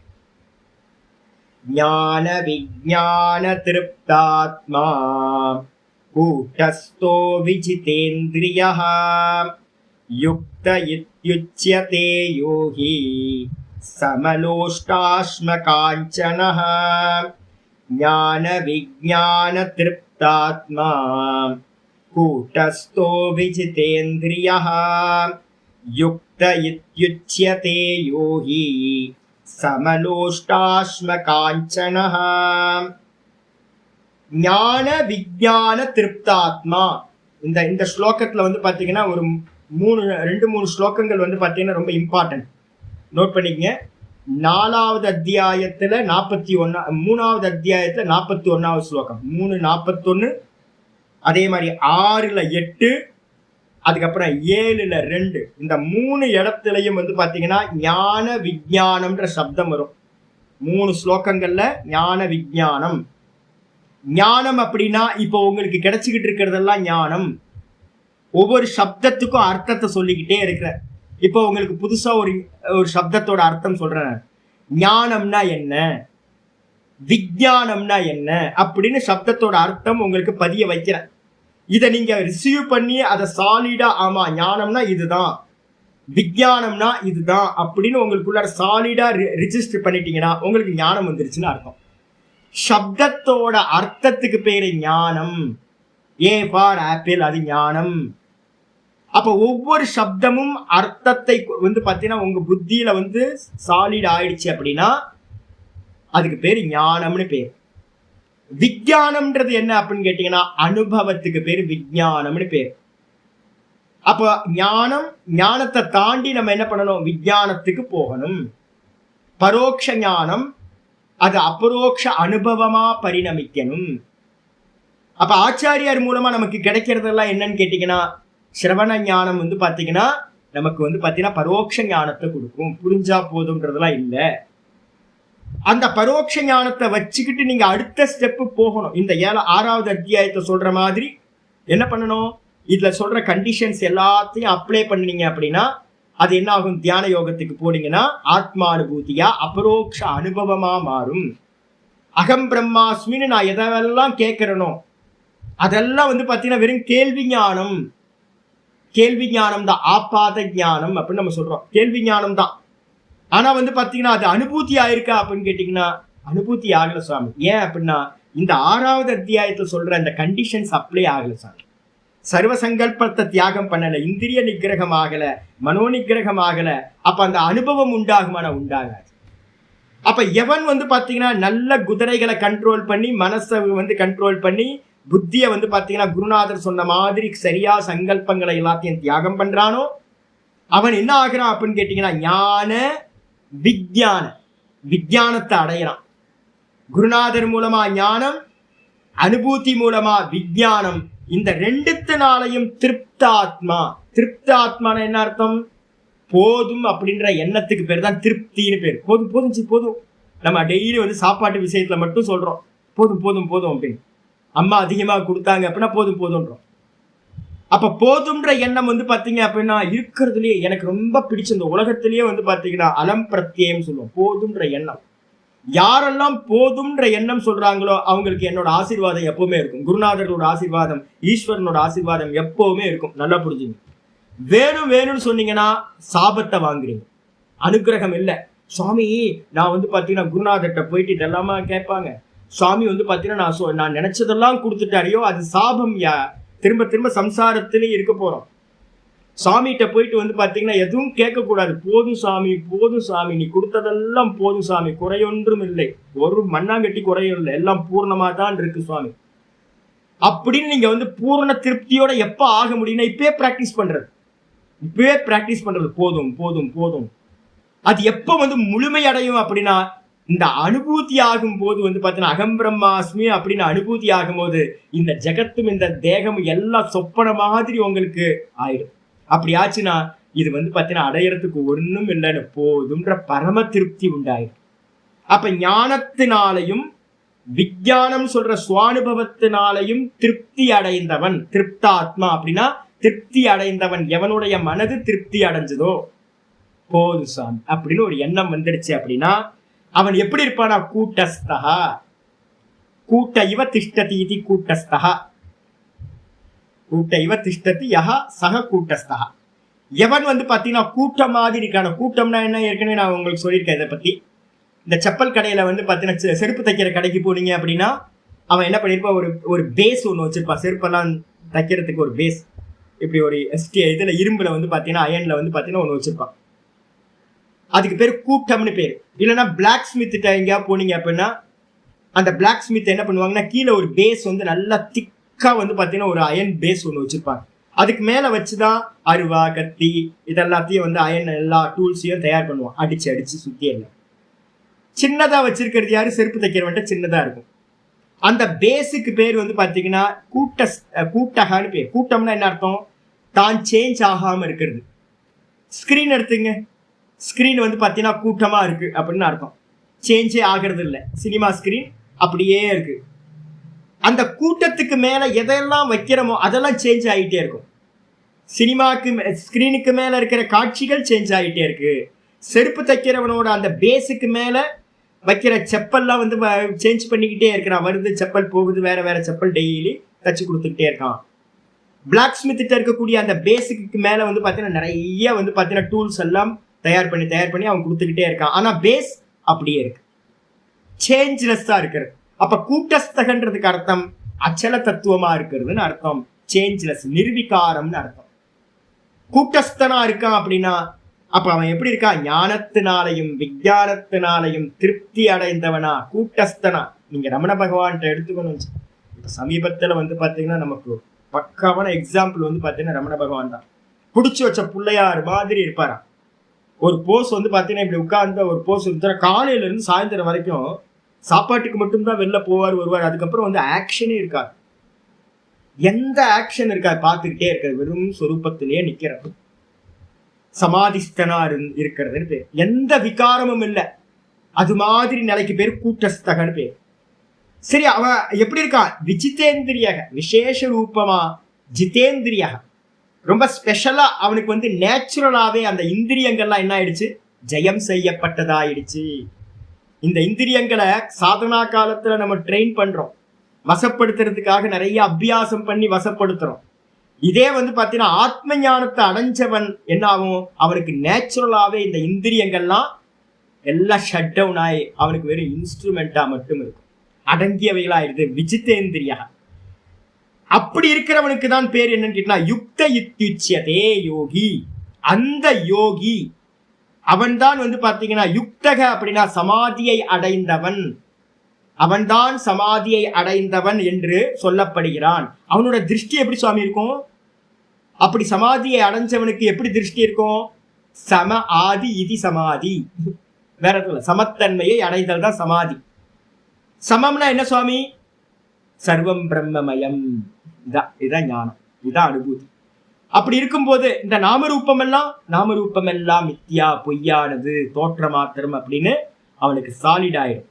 அப்படி இருக்கிறதுனால இந்த உலகத்தை எப்படி பார்ப்பான் அப்படின்னா சமலோஷ்டாஸ்ம காஞ்சன. அவன் வந்து பாத்தீங்க அப்படின்னா சமலோஷ்ட அப்படின்னா மண்ணுக்கு பேரு லோஷ்டம்னு பேரு, அஸ்ம அப்படின்னா கல்லு, காஞ்சன அப்படின்னா தங்கம். மண்ணையும் கல்லையும் பொன்னையும் வந்து பாத்தீங்கன்னா எப்படி பார்ப்பான் அப்படின்னா ஈக்குவலா பார்ப்பான். இம்பார்ட்டன்ஸ் வந்து ஒவ்வொன்றுத்துக்கும் தனித்தனியா இருக்காது, எல்லாம் பஞ்சபூதம் தானே. ரமண பகவான் அடிக்கடி கேட்கிற மாதிரி பஞ்சபூதத்துக்கு அந்நியமா வேற ஏதாவது இருக்கா இந்த லோகத்துல, ஒரு மண்ணாங்கட்டியும் இல்லை. பிருத்திவி தத்துவம் தானே, மண்ணும் பிருத்திவி தத்துவம் தான், கல்லும் பிருத்திவி தத்துவம் தான், மாணிக்கமும் பிருத்திவி தத்துவம் தான், தங்கமும் வைடூரியமும் எல்லாம் பிருத்திவி தத்துவம் தான், வெறும் மண்ணு தான் சாமி, வேற எதுவும் இல்லை. அப்படின்னு எல்லாத்தையும் வந்து பாத்தீங்கன்னா வெறும் மித்யா அப்படின்னு பார்க்கிறவன், ஈக்குவலா பார்க்கிறவன். அப்படின்னு. இதான் யோகத்தோட சமாதிஸ்தனோட லட்சணம். இதுதான் வித்யாரண்ய சுவாமிகளோட எக்ஸாம்பிள் நான் சொல்லியிருக்கேன்ல. வித்யாரண்ய சுவாமிகளை வந்து பாத்தீங்க அப்படின்னா, ஒரு சுல்தான் வந்து பாத்தீங்கன்னா மைசூர்ல ஆட்சி பண்ணிட்டு இருக்கும்போது சுல்தான் வந்து பாத்தீங்கன்னா கேட்டிருக்கான், இங்க யார் பெரிய செயின்ட் மாதிரி யார் இருக்கா அப்படின்னு. இந்த வித்யாரண்ய சுவாமி தான் வந்து பாத்தீங்கன்னா பெரிய செயின்ட், பெரிய ஞானி புருஷர். ஞானினா என்ன லட்சணம் அப்படின்னு அவன் கேட்டிருக்கான். சுல்தானுக்கு தெரியாது, இல்ல நம்மளோட கலாச்சாரம் தெரியாது. அவன் கேட்டானா ஞானினா என்ன, எப்படி இருப்பாங்க? மண்ணையும் பொன்னையும் ஒக்க கண்டவர்கள் அப்படின்னு. அதான் இப்ப சொல்றா சமலோஷ்டாஷ்ம காஞ்சன. அவங்களுக்கு மண்ணு பொண்ணு எல்லாம் ஒன்னா பாக்குறவங்க, அவங்கதான் ஞானிகள். இவனால சுல்தானால வந்து அதை ஜீரணமே பண்ண முடியும். இது மாதிரிலாம் மனுஷங்க இருப்பாங்களா என்ன அப்படின்ட்டு இவன் என்ன பண்ணிருக்கான் அப்படின்னு கேட்டீங்கன்னா, முன்னாட்டில ஓப்பன் டாய்லெட் தானே, இயர்லி மார்னிங் வந்து பாத்தீங்கன்னா ஓப்பன் ஸ்பேஸுக்கு எங்கேயா காட்டு பக்கம் போவாங்க. இந்த சுல்தான் என்ன பண்ணிருக்கான் அப்படின்னு கேட்டீங்கன்னா, 2 செங்கல் மாதிரி கோல்டு கொண்டு வந்து, செங்கல் மாதிரி இருக்கிற 2 கோல்டு கொண்டு வந்து இவர் வந்து டாய்லெட் போற இடத்துல வந்து பாத்தீங்கன்னா போட்டு வச்சுட்டான், அந்த பக்கம் போற பாதையில. இவர் என்ன பண்ணிருக்காரு, போய் பார்த்தாரு, 2 செங்கல் மாதிரி அவன் தங்கம் தான் எடுத்து போட்டு அது மேல ஏறி உட்கார்ந்து டாய்லெட் போயிட்டார். அவன் சுல்தான் வந்து பார்த்தீங்கன்னா கையெழுத்து கும்பிட்டாரு. இது மாதிரிலாம் மனுஷங்க இருப்பாங்களா? அதான் ஞானம். ஏன் அப்படின்னா இம்பார்ட்டன்ஸ் வந்து நம்ம தானே கொடுக்குறோம். இவனுக்கு அடைய வேண்டியது ஒண்ணுமே இல்லை அப்படின்னும் போது எதுக்காக இதெல்லாம் தங்கம் மண்ணு பொண்ணு எல்லாம் எதுக்காக அப்படின்னா நம்ம வேல்யூ கொடுத்து வச்சிருக்கோம். இதனால சுகம் கிடைக்கும், இதனால சுகம் கிடைக்கும், இதனால சுகம் கிடைக்கும் அப்படின்னு ஒவ்வொருத்தையா தேடிட்டு இருக்கோம். சுகம் உள்ளேயே ஒருத்தன் அடைஞ்சிட்டான் அப்படின்னா அவனுக்கு தேடுதல் வந்து பார்த்தீங்கன்னா நின்று போயிடும். அவனுக்கு வந்து பார்வை எப்படி இருக்குன்னா வெளியில இருக்கிறதுக்கு இம்பார்ட்டன்ஸே இல்லாம போயிடும். எல்லாத்தையும் ஒரே மண்ணா பார்ப்பான் அப்படின்னு மந்திரம் சொல்லுது. 8வது ஸ்லோக பாஷ்யத்துக்கு வந்து பாஷ்யத்துல ஆச்சாரிய சொல்றாரு, ஞான விஞ்ஞான திருப்தாத்மனா என்னது அப்படின்னா ஞானம்னா என்னது ஆச்சாரியர் சொல்றாரு. இதெல்லாம் ஹைலைட் பண்ணீங்க. 3 ஸ்லோகங்களை ஹைலைட் பண்ணணும். 3வது அத்தியாயத்துல 41வது ஞான விஞ்ஞான நாசனம் அப்படின்னு ஒரு வார்த்தை வருதாங்க. ஞான விஞ்ஞான நாசனம் அப்படின்னு. இங்க வந்து ஞான விஞ்ஞான திருப்தாத்மான்னு வருது. ஞானம்னா என்னது? சாஸ்திரோக்த பதார்த்தானம் பரிஞானம். சாஸ்திரத்துல சொல்லப்பட்ட பதார்த்தங்கள் நிறைய இருக்குல்ல. இப்ப நான் ஞானம்னா என்னன்னு சொல்றேன், விஞ்ஞானம்ன்ற வார்த்தையை உங்களுக்குள்ள பதிய வைக்கணும்னு நினைக்கிறேன். ஞானம் வேற விஞ்ஞானம் வேறன்னு பதிய வைக்கணும்னு நினைக்கிறேன். அப்ப வந்து பாத்தீங்க அப்படின்னா சாஸ்திரோக்த பதார்த்தான, சாஸ்திரத்துல எந்தெந்த பதார்த்தங்கள்லாம் சொல்லப்படுதோ பதம் அர்த்தம் பதார்த்தம். ஞானம் அப்படின்றது ஒரு சப்தம், அதுக்கு பேர் பதம்னு பேர். அதுக்கப்புறம் அதோட மீனிங் என்ன? ஞானம்னா அதுக்கு மீனிங் இருக்கணுமே, அதுக்கு என்ன மீனிங்? அப்ப பதத்தோட அர்த்தம். இந்த 2த்தையும் பரிஞானம்னா முழுசா குருநாதர்கிட்ட இருந்து கேட்கறது. இப்ப சிரவண காலத்துல உங்களுக்கு என்ன பதிய வைக்கிறேன் அப்படின்னா இந்த சப்த ஞானத்தை தான் உங்களுக்கு நான் கொடுத்துக்கிட்டு இருக்கேன். இதுக்கு என்ன பேரு? சப்த ஞானம் அப்படின்னு பேரு. சப்தத்துக்கு என்ன அர்த்தம்? ஒவ்வொரு சப்தத்துக்கும் ஒரு அர்த்தம். ஆத்மானா என்ன, பிரம்மம்னா என்ன, மாயானா என்ன அப்படின்னு ஒவ்வொன்னா நான் எக்ஸ்பிளைன் பண்ணிக்கிட்டே இருக்கேன். யோக சூத்திரத்தை எடுத்தீங்கன்னா வாசனைனா என்ன, கிளேஷங்கள்னா என்ன, ஒவ்வொன்னா பார்த்துக்கிட்டு இருக்கோம் பாருங்க. எல்லா டெபினிஷனும் என்னன்னு கேட்டீங்கன்னா ஒரு சப்தத்துக்கு அர்த்தத்தை சொல்றதுக்காக தான். அப்ப அது குருநாதர் மூலமா வந்து பாத்தீங்கன்னா சப்தத்தோட சாஸ்திரத்துல சொல்லப்பட்ட பதார்த்தங்களை பூரணமா தெரிஞ்சுக்கிறதுக்கு பேரு ஞானம். அடிச்சா விஞ்ஞானம் தூ, ஆனால் விஞ்ஞானமோ எனில் எது விஞ்ஞானம் சுவாமி அப்படின்னா சாஸ்திரத்தோ ஞாத்தானாம். சாஸ்திரத்திலிருந்து நீங்க எதையெல்லாம் அறிஞ்சீங்களோ, இந்த சாஸ்திரத்திலிருந்து வேதாந்த சாஸ்திரத்திலிருந்து நம்ம என்ன அறிகிறோம்? அகம் பிரம்மாஸ்மி. இவ்வளவுதான். மொத்த வேதாந்தத்தையும் வந்து பாத்தீங்கன்னா ஒரே வாக்கியத்தை சொல்லுங்க சாமி, ஏக்க வாக்கியத்தவா சொல்லுங்க அப்படின்னா ஒண்ணும் இல்ல, அகம் பிரம்மாஸ்மி. இவ்வளவுதான் மகா வாக்கியம். ஒரே ஒரு மகா வாக்கியம் தான் மொத்த வேதாந்தம். நான் பிரம்மமா இருக்கேன் அப்படின்னு குருநாதர் மூலமா நல்லா கேட்டாச்சு. ஆனா எக்ஸ்பீரியன்ஸ் இருக்கா?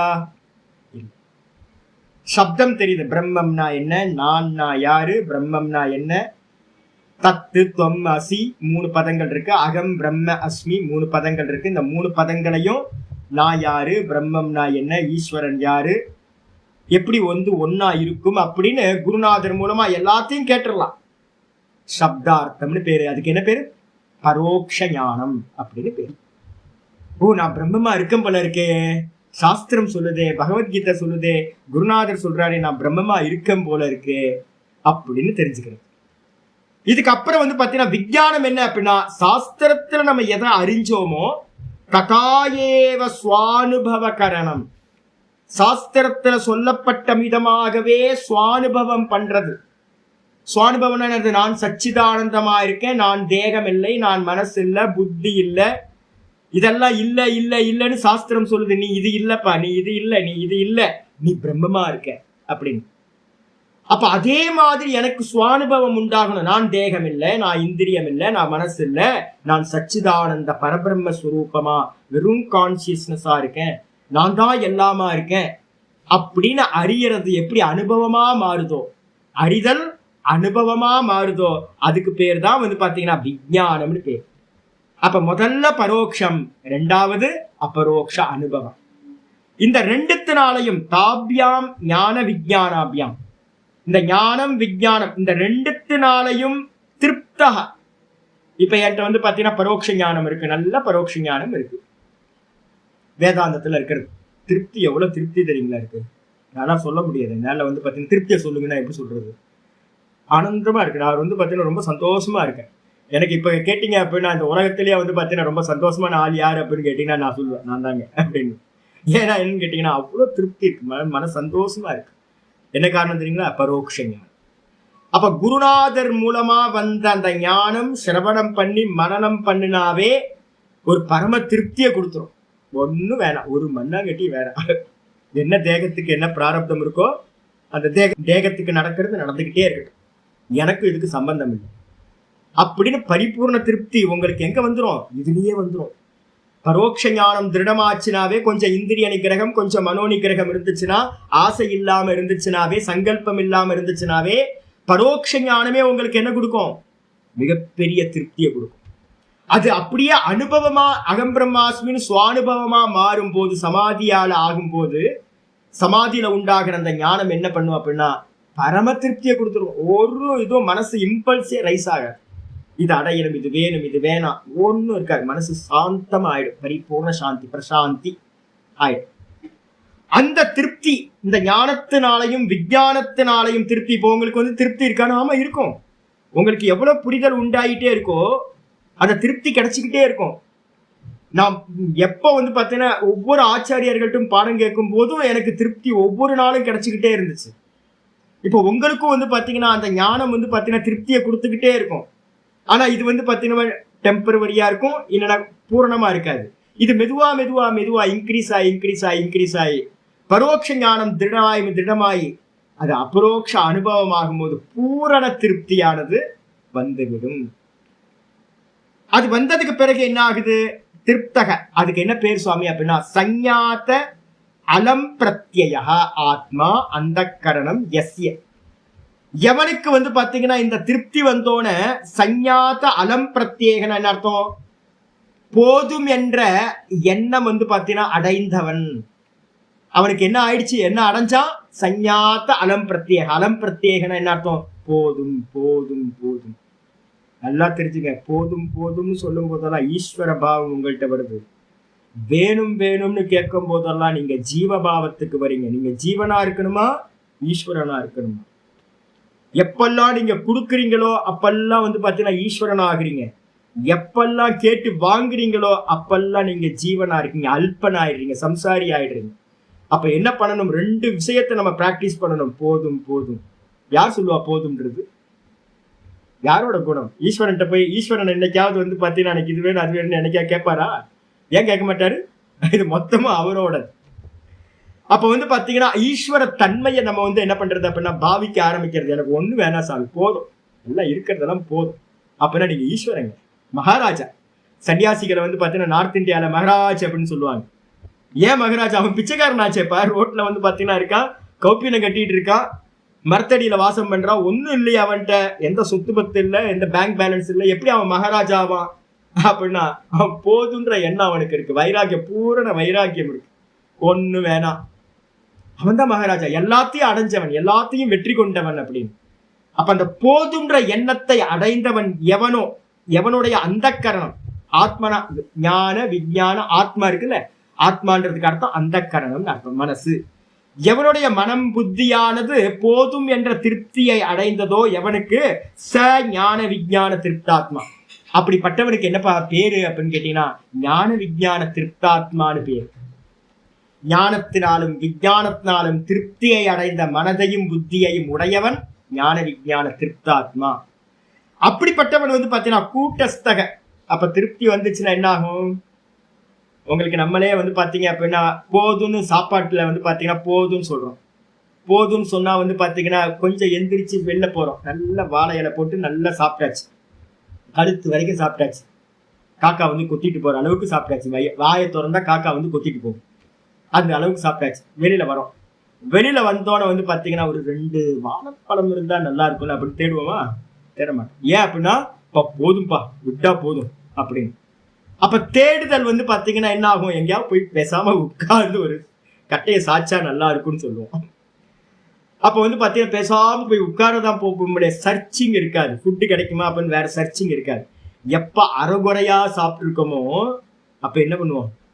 நாங்களே நம்ம எல்லாமே தெரியுமே உங்களுக்கு, ஏதோ ஒரு குறையா இருக்குச்சு, ஒரு 2 வாழைப்பழம் இருந்தா நல்லா இருக்கும்ல அப்படின்னு பாத்தீங்கன்னா 2 வாழைப்பழத்தை தேடி நம்ம போயிட்டு இப்போ 2 வாழைப்பழத்தை பிச்சு போட்டோன்னா போதும், கொஞ்சம் பால் கிடைச்சா நல்லா இருக்கும்ல, ஒரு பால் குடிச்சா பரவாயில்ல, திருப்தி ஆயிடுச்சு. அப்ப திருப்தி ஆனதுக்கு பிறகு உங்களோட சர்ச்சிங் எல்லாம் நின்று போகுது. அதே மாதிரி ஞான விஞ்ஞானத்தினால ஒருத்தன் திருப்தி ஆயிட்டான் அப்படின்னா அவன் என்ன ஆவான்னு கேட்டீங்கன்னா அசையவே மாட்டான். அவன் மனசு அசையாது, ஆசைப்படாது எதையும், அவன் புத்தி எதையும் சங்கல்பிக்காது, இந்திரியங்கள் சஞ்சலம் இல்லாம போயிடும். அவனுக்கு பேர் எப்படி இருப்பான் அப்படின்னா கூட்டஸ்தனா இருப்பான். கூட்டஸ்தனா, கூட்டஸ்தன் என்ன அர்த்தம்? ஆச்சரியர் சொல்ற கூட்டஸ்தன்றதுக்கு அர்த்தம் நான் சொன்னல பேஸ். பேஸ் எப்படி இருக்கும்? பேஸ் ஆடக்கூடாது, பேஸுக்கு மேல இருக்கிறதெல்லாம் ஆடும், எல்லாம் பண்ணும். தியேட்டர்ல இருக்க ஸ்கிரீன் ஆடாது, அதுக்கு மேல இருக்கிற காட்சிகள் எல்லாம் போகும், ஆடும், நாடும் எல்லாம் பண்ணும், டான்ஸ் ஆடும், எல்லாம் பண்ணும். அதே மாதிரி பாத்தீங்கன்னா கூட்டஸ்தன்றதுக்கு அர்த்தம் அப்பிரகம்பியோ பவதி இத்தியர்த்தம். ஆச்சரியர் தெளிவா சொல்றார். பிரகம்பனம்னா அசைதல் அர்த்தம், ஆடுதல் அர்த்தம். அப்ப இவனுக்கு பாத்தீங்கன்னா இந்திரியங்களும் மனசும் புத்தியும் பாத்தீங்கன்னா அப்பிரகம்பியோ பவதி அப்படின்னு அர்த்தம் ஆடாததா, அசையாததா, அச்சல தத்துவமா இருக்கும். நம்ம எதையாவது பண்றோம் அப்படின்னா இச்சிங், மனசு இச்சிங் ஆச்சுன்னா காரியம் பண்ணும், இந்திரியங்கள் இச்சிங் ஆச்சுன்னா காரியம் பண்ணும். எதையுமே இச்சிங்கே இல்லை அப்படின்னா எந்த காரியமும் நடக்கவே நடக்காது, சொஸ்தமா உட்கார்ந்து. அப்ப பாத்தீங்கன்னா இவனுக்கு பாத்தீங்கன்னா எல்லாம் பாத்தீங்கன்னா அடங்கி விட்ட காரணத்தால் இவன் அசைவில்லாதவனா ஆகின்றான். அப்ப அசைவில்லாதவனா என்ன அர்த்தம்? விஜிதேந்திரிய கச்ச. ஆச்சரியப்பட்டாரு. இவனோட இந்திரியங்கள்லாம் நன்றாக ஜெயம் செய்யப்பட்டதாக ஆகிவிடுகிறது. அப்ப பாத்தீங்க அப்படின்னா ஈதிர்ஷோ யுக்தக, இவன் பாத்தீங்கன்னா இந்த விதமாக இருப்பவன் யார்? இப்போ ஞானத்தினாலையும் விஞ்ஞானத்தினாலையும் திருப்தியாய் கூட்டஸ்தன அசைவில்லாதவனா எவன் பாத்தீங்கன்னா இந்திரியங்களை இயல்பாவே விசேஷமா ஜெயம் பண்ணவனா இருக்கானோ அவன் என்ன ஆகிறானா? அவன் பாத்தீங்கன்னா ஈதிர்ஷோ யுக்தக, எவன் இந்த விதமான யுக்தனா இருக்கானோ. யுக்தன்ற வார்த்தை என்னது சுவாமி? அப்ப சமாஹித இதி நான் ஏற்கனவே சொல்லியிருக்கேன். சமாதி, சமாதானம், சமாஹித சித்தம், அதுக்கப்புறம் சமாபத்தி, இதெல்லாம் ஒரே டெர்மினாலஜி. சமாதிக்கு பல டெர்மினாலஜி இருக்கு. அப்ப இங்க பாத்தீங்க அப்படின்னா எவன் பாத்தீங்கன்னா யுக்தன் அப்படின்னு அர்த்தம் சமாஹித சித்தத்தை உடையவனா, சமாதி அடைஞ்சவன். எதோட சமாதி அடைஞ்சிருக்காம? பிரம்மத்தோட சமாதி அடைஞ்சிருக்கான். நம்ம பார்த்தோம்ல பரமாத்மா சமாஹிதக, முந்தின ஸ்லோகத்துல பார்த்தோம். பரமாத்மாவோட அவன் சமாதி அடைந்திருக்கான், அகம் பிரம்மாஸ்மி அப்படின்னு. அப்பதான் பாத்தீங்கன்னா அவன் சமாஹிதக இதி ச உச்சியதே கத்தியதே. அந்த நிலையில அவன், அந்த யோகி பாத்தீங்கன்னா யுக்தன், சமாதிஸ்தன், சமாதியை அடைந்தவன் என்று சொல்லப்படுகின்றான். சொன்னதுக்கு பிறகு ஆச்சாரிய சொல்றார் ச யோகி. அந்த யோகியோட திருஷ்டி எப்படி சுவாமி இருக்கும்? சமாதி அடைஞ்சவனோட திருஷ்டி எப்படி சுவாமி இருக்கும் அப்படின்னு கேட்டா சொல்றாரு ச யோகி, அந்த யோகி சமலோஷ்டாஸ்ம காஞ்சனோ. சமலோஷ்டாஸ்ம காஞ்சனகனா என்ன அர்த்தம்? லோஷ்ட அஸ்ம காஞ்சனானி சமானி யஸ்ய, எவனுக்கு மண்ணிலையும் கல்லுலையும் தங்கத்திலையும் சமானி எல்லாம் சமமா ஆகிவிட்டதோ அவனுக்கு பாத்தீங்கன்னா ச சமலோஷ்டாஸ்ம காஞ்சனகன்னு பேர். இப்ப இருக்க இதெல்லாம் பாத்தீங்கன்னா புரிஞ்சா போதுன்ற ஞானிகள் இடத்துல இருக்காது. தேடுதல் சர்ச்சிங் நிக்கவே நிக்காது. ஒரு ஆளை அடையாளம் பார்க்கணும் அப்படின்னா, ஒருத்தருக்கு ஞானம் எப்படி இருக்கு அப்படின்றத அடையாளம் பார்க்கணும்னா இதெல்லாம் வந்து பாத்தீங்கன்னா ஒரு இண்டிகேட்டர். இதெல்லாம் யாருக்கு வந்து தேடுதல் இல்லையோ அவன் ஞானத்துல முதிர்ச்சி அடைஞ்சுக்கிட்டே இருக்கான. எவனுக்கு வந்து சர்ச்சிங் அதிகமா போயிட்டே இருக்கோ அவனுக்கு வந்து பாத்தீங்கன்னா ஞானம் வெறும் படிப்பறிவா இருக்கு, இன்னும் உள்ள போகலன்னு அர்த்தம். எவ்வளவு சங்கல்பம் இருக்கோ அவ்வளவு அஜ்ஞானியா இருக்கான்னு அர்த்தம். எவ்வளவு ஆசை இருக்கோ அந்த அளவுக்கு அஜ்ஞானின்னு அர்த்தம். எந்த அளவுக்கு வெளியில வந்து காரியங்கள்ல பிரவൃத்தியில ஈடுபடுறானோ உட்கார முடியாம அவன் நல்ல பேனர் போட்டு நான் அஜ்ஞானின்னு எழுதி வச்சிருக்கான்னு அர்த்தம் இருக்கு. இதெல்லாம் இந்த ஸ்லோகங்கள் சொல்லுது. அப்ப வந்து பாத்தீங்கன்னா சொஸ்தமா இருக்கு. இதுதான் ஞானத்தோட அடையாளம். என்ன இருக்கு இங்க அடையிறதுக்கு? செய்ய வேண்டியது என்ன இருக்கு, அடைய வேண்டியது என்ன இருக்கு அப்படின்னு ஆத்மஸ்வரூபத்துல நின்னவன் இந்த விதமா தான் எல்லாத்தையும் சமதிருஷ்டியோட பார்ப்பான். இந்த ஸ்லோகம் சொன்னதுக்கு பிறகு வந்து பாத்தீங்கன்னா அடுத்த ஸ்லோகம் வருது. ஒண்ணு வந்து பாத்தீங்கன்னா ஜடத்துல பார்த்தாச்சு. ஆனா வந்து பாத்தீங்கன்னா ஜடத்துல பார்த்தா மட்டும் போதுமா? எல்லாம் ஒன்னா பார்த்தா? ஆனா வெளியில சேத்தனமா நிறைய பேர் இருக்காங்களே மனுஷங்க, அவங்கள பத்தி சம திருஷ்டியை பத்தி சொல்லுது 9வது ஸ்லோகம். வந்துருக்கு 9வது ஸ்லோகம். கிஞ்ச ஆச்சாரியர் ஆரம்பிக்கிறார். மேலும் அந்த சமாதியில நின்னவன் வந்து பாத்தீங்கன்னா ஞான விஞ்ஞான திருப்தாத்மா, அந்த சமாதியில யுக்தன், அந்த யுக்தனா இருக்கிற சமாதியில நிக்கிறவன் எப்படி இந்த சுத்தி இருக்கிற எல்லாத்தையும் பார்ப்பான் அப்படின்னு கேட்டா கிஞ்ச மேலும் சொல்றோம். அவனுக்கு எந்த டிஃபரன்ஸ் இருக்காதுங்க, எல்லாத்தையும் சமமா பார்ப்பான். எப்படி? சுஹ்ருன் மித்ரார்யுதாசீன மத்யஸ்தேஸ் மத்யஸ்தத்வேஷ்ய பந்துஷு. சுஹ்ருன் மித்ரார்யுதாசீன மத்யஸ்த மத்யஸ்த द्वेष्य बंधुषु मध्यस्थ द्वेष्य बंधुषु साधुष्वपि च पापेषु साधुष्वपि च पापेषु समबुद्धिर्विशिष्यते समबुद्धिर्विशिष्यते. सुहृन्मित्रार्युदासीन मध्यस्थ द्वेष्य बंधुषु साधुष्वपि च पापेषु समबुद्धिर्विशिष्यते.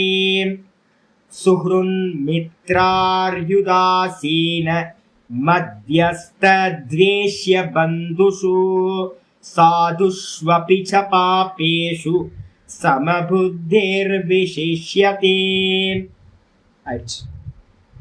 எப்படி பாப்பான்? சுத்தி இருக்கிற மனுஷங்களை, தங்கத்தை மண்ணை கல்லை எல்லாத்தையும் ஒன்னா பார்க்க முடியும். மனுஷங்க ஐயோ மனுஷ பயல்களை சமாளிக்கிறதுக்குள்ளார கஷ்டம் சாமி. கீழே அவர் ஆஞ்சலிக்கா இருக்கு. ஆஞ்சலிக்கா பூனை பிடிக்கும்.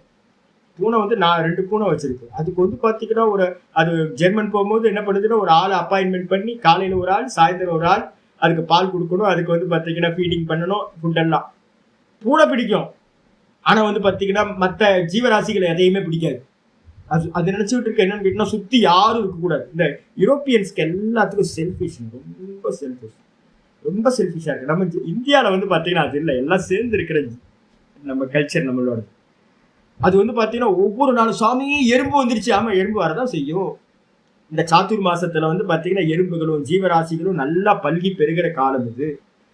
கீழே வந்து பாத்தீங்கன்னா தோட்டம் இருக்கு. உனக்கு தோட்டம் வேணும், தோட்டத்துல செடியெல்லாம் நல்லா இருக்கணும். ஆனா அதுங்க வந்து பாத்தீங்கன்னா வேற எதுவும் வரக்கூடாது.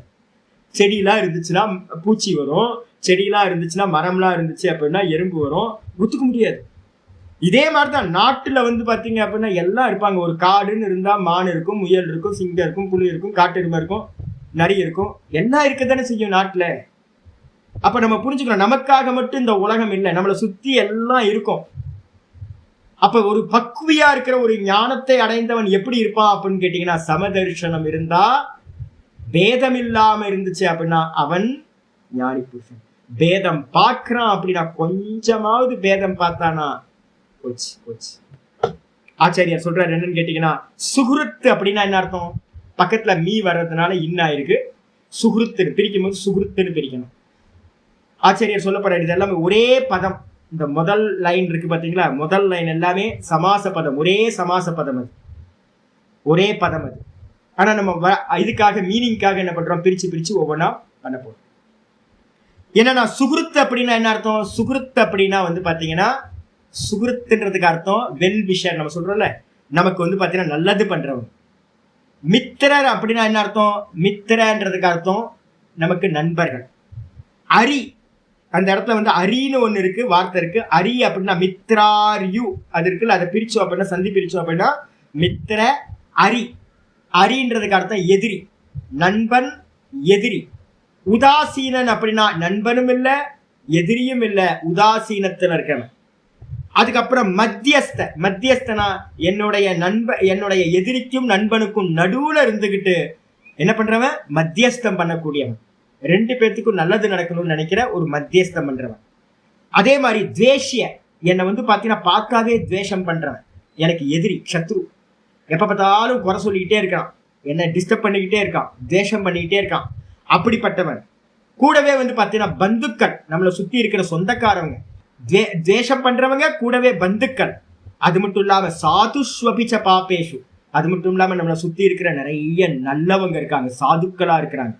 கூடவே வந்து பாத்தீங்கன்னா பாப்பேஷு, அநேக பாப்பிகளும் வந்து பாத்தீங்கன்னா சுத்தி இருக்காங்க. இவங்க எல்லாத்திட்டையும் வந்து பாத்தீங்கன்னா சமபுத்திஹி. இந்த சமாதியில நின்னவனுக்கு என்ன இருக்கும் அப்படின்னா சமபுத்தியானது இருக்கும். அந்த சமபுத்தியை உடைய இந்த சன்னியாசி, இந்த முக்த புருஷன் எப்படி இருக்கானா, விசிஷ்யதே, ரொம்ப ஸ்பெஷலாக சொல்லப்படுகின்றான். இந்த உலகத்திலேயே கிடைக்கவே கிடைக்காதவன் இவன். சமதர்சனத்தை உடைய ஞானி கிடைக்க மாட்டான். நீதியை பத்தி பேசுறவன், நியத்தியை பத்தி பேசுறவன், தர்மத்தை பத்தி பேசுறவன், அதர்மத்தை பத்தி பேசுறவன், சாஸ்திரத்தை பத்தி நல்லா பேசுறவன் எல்லாம் இருப்பான்.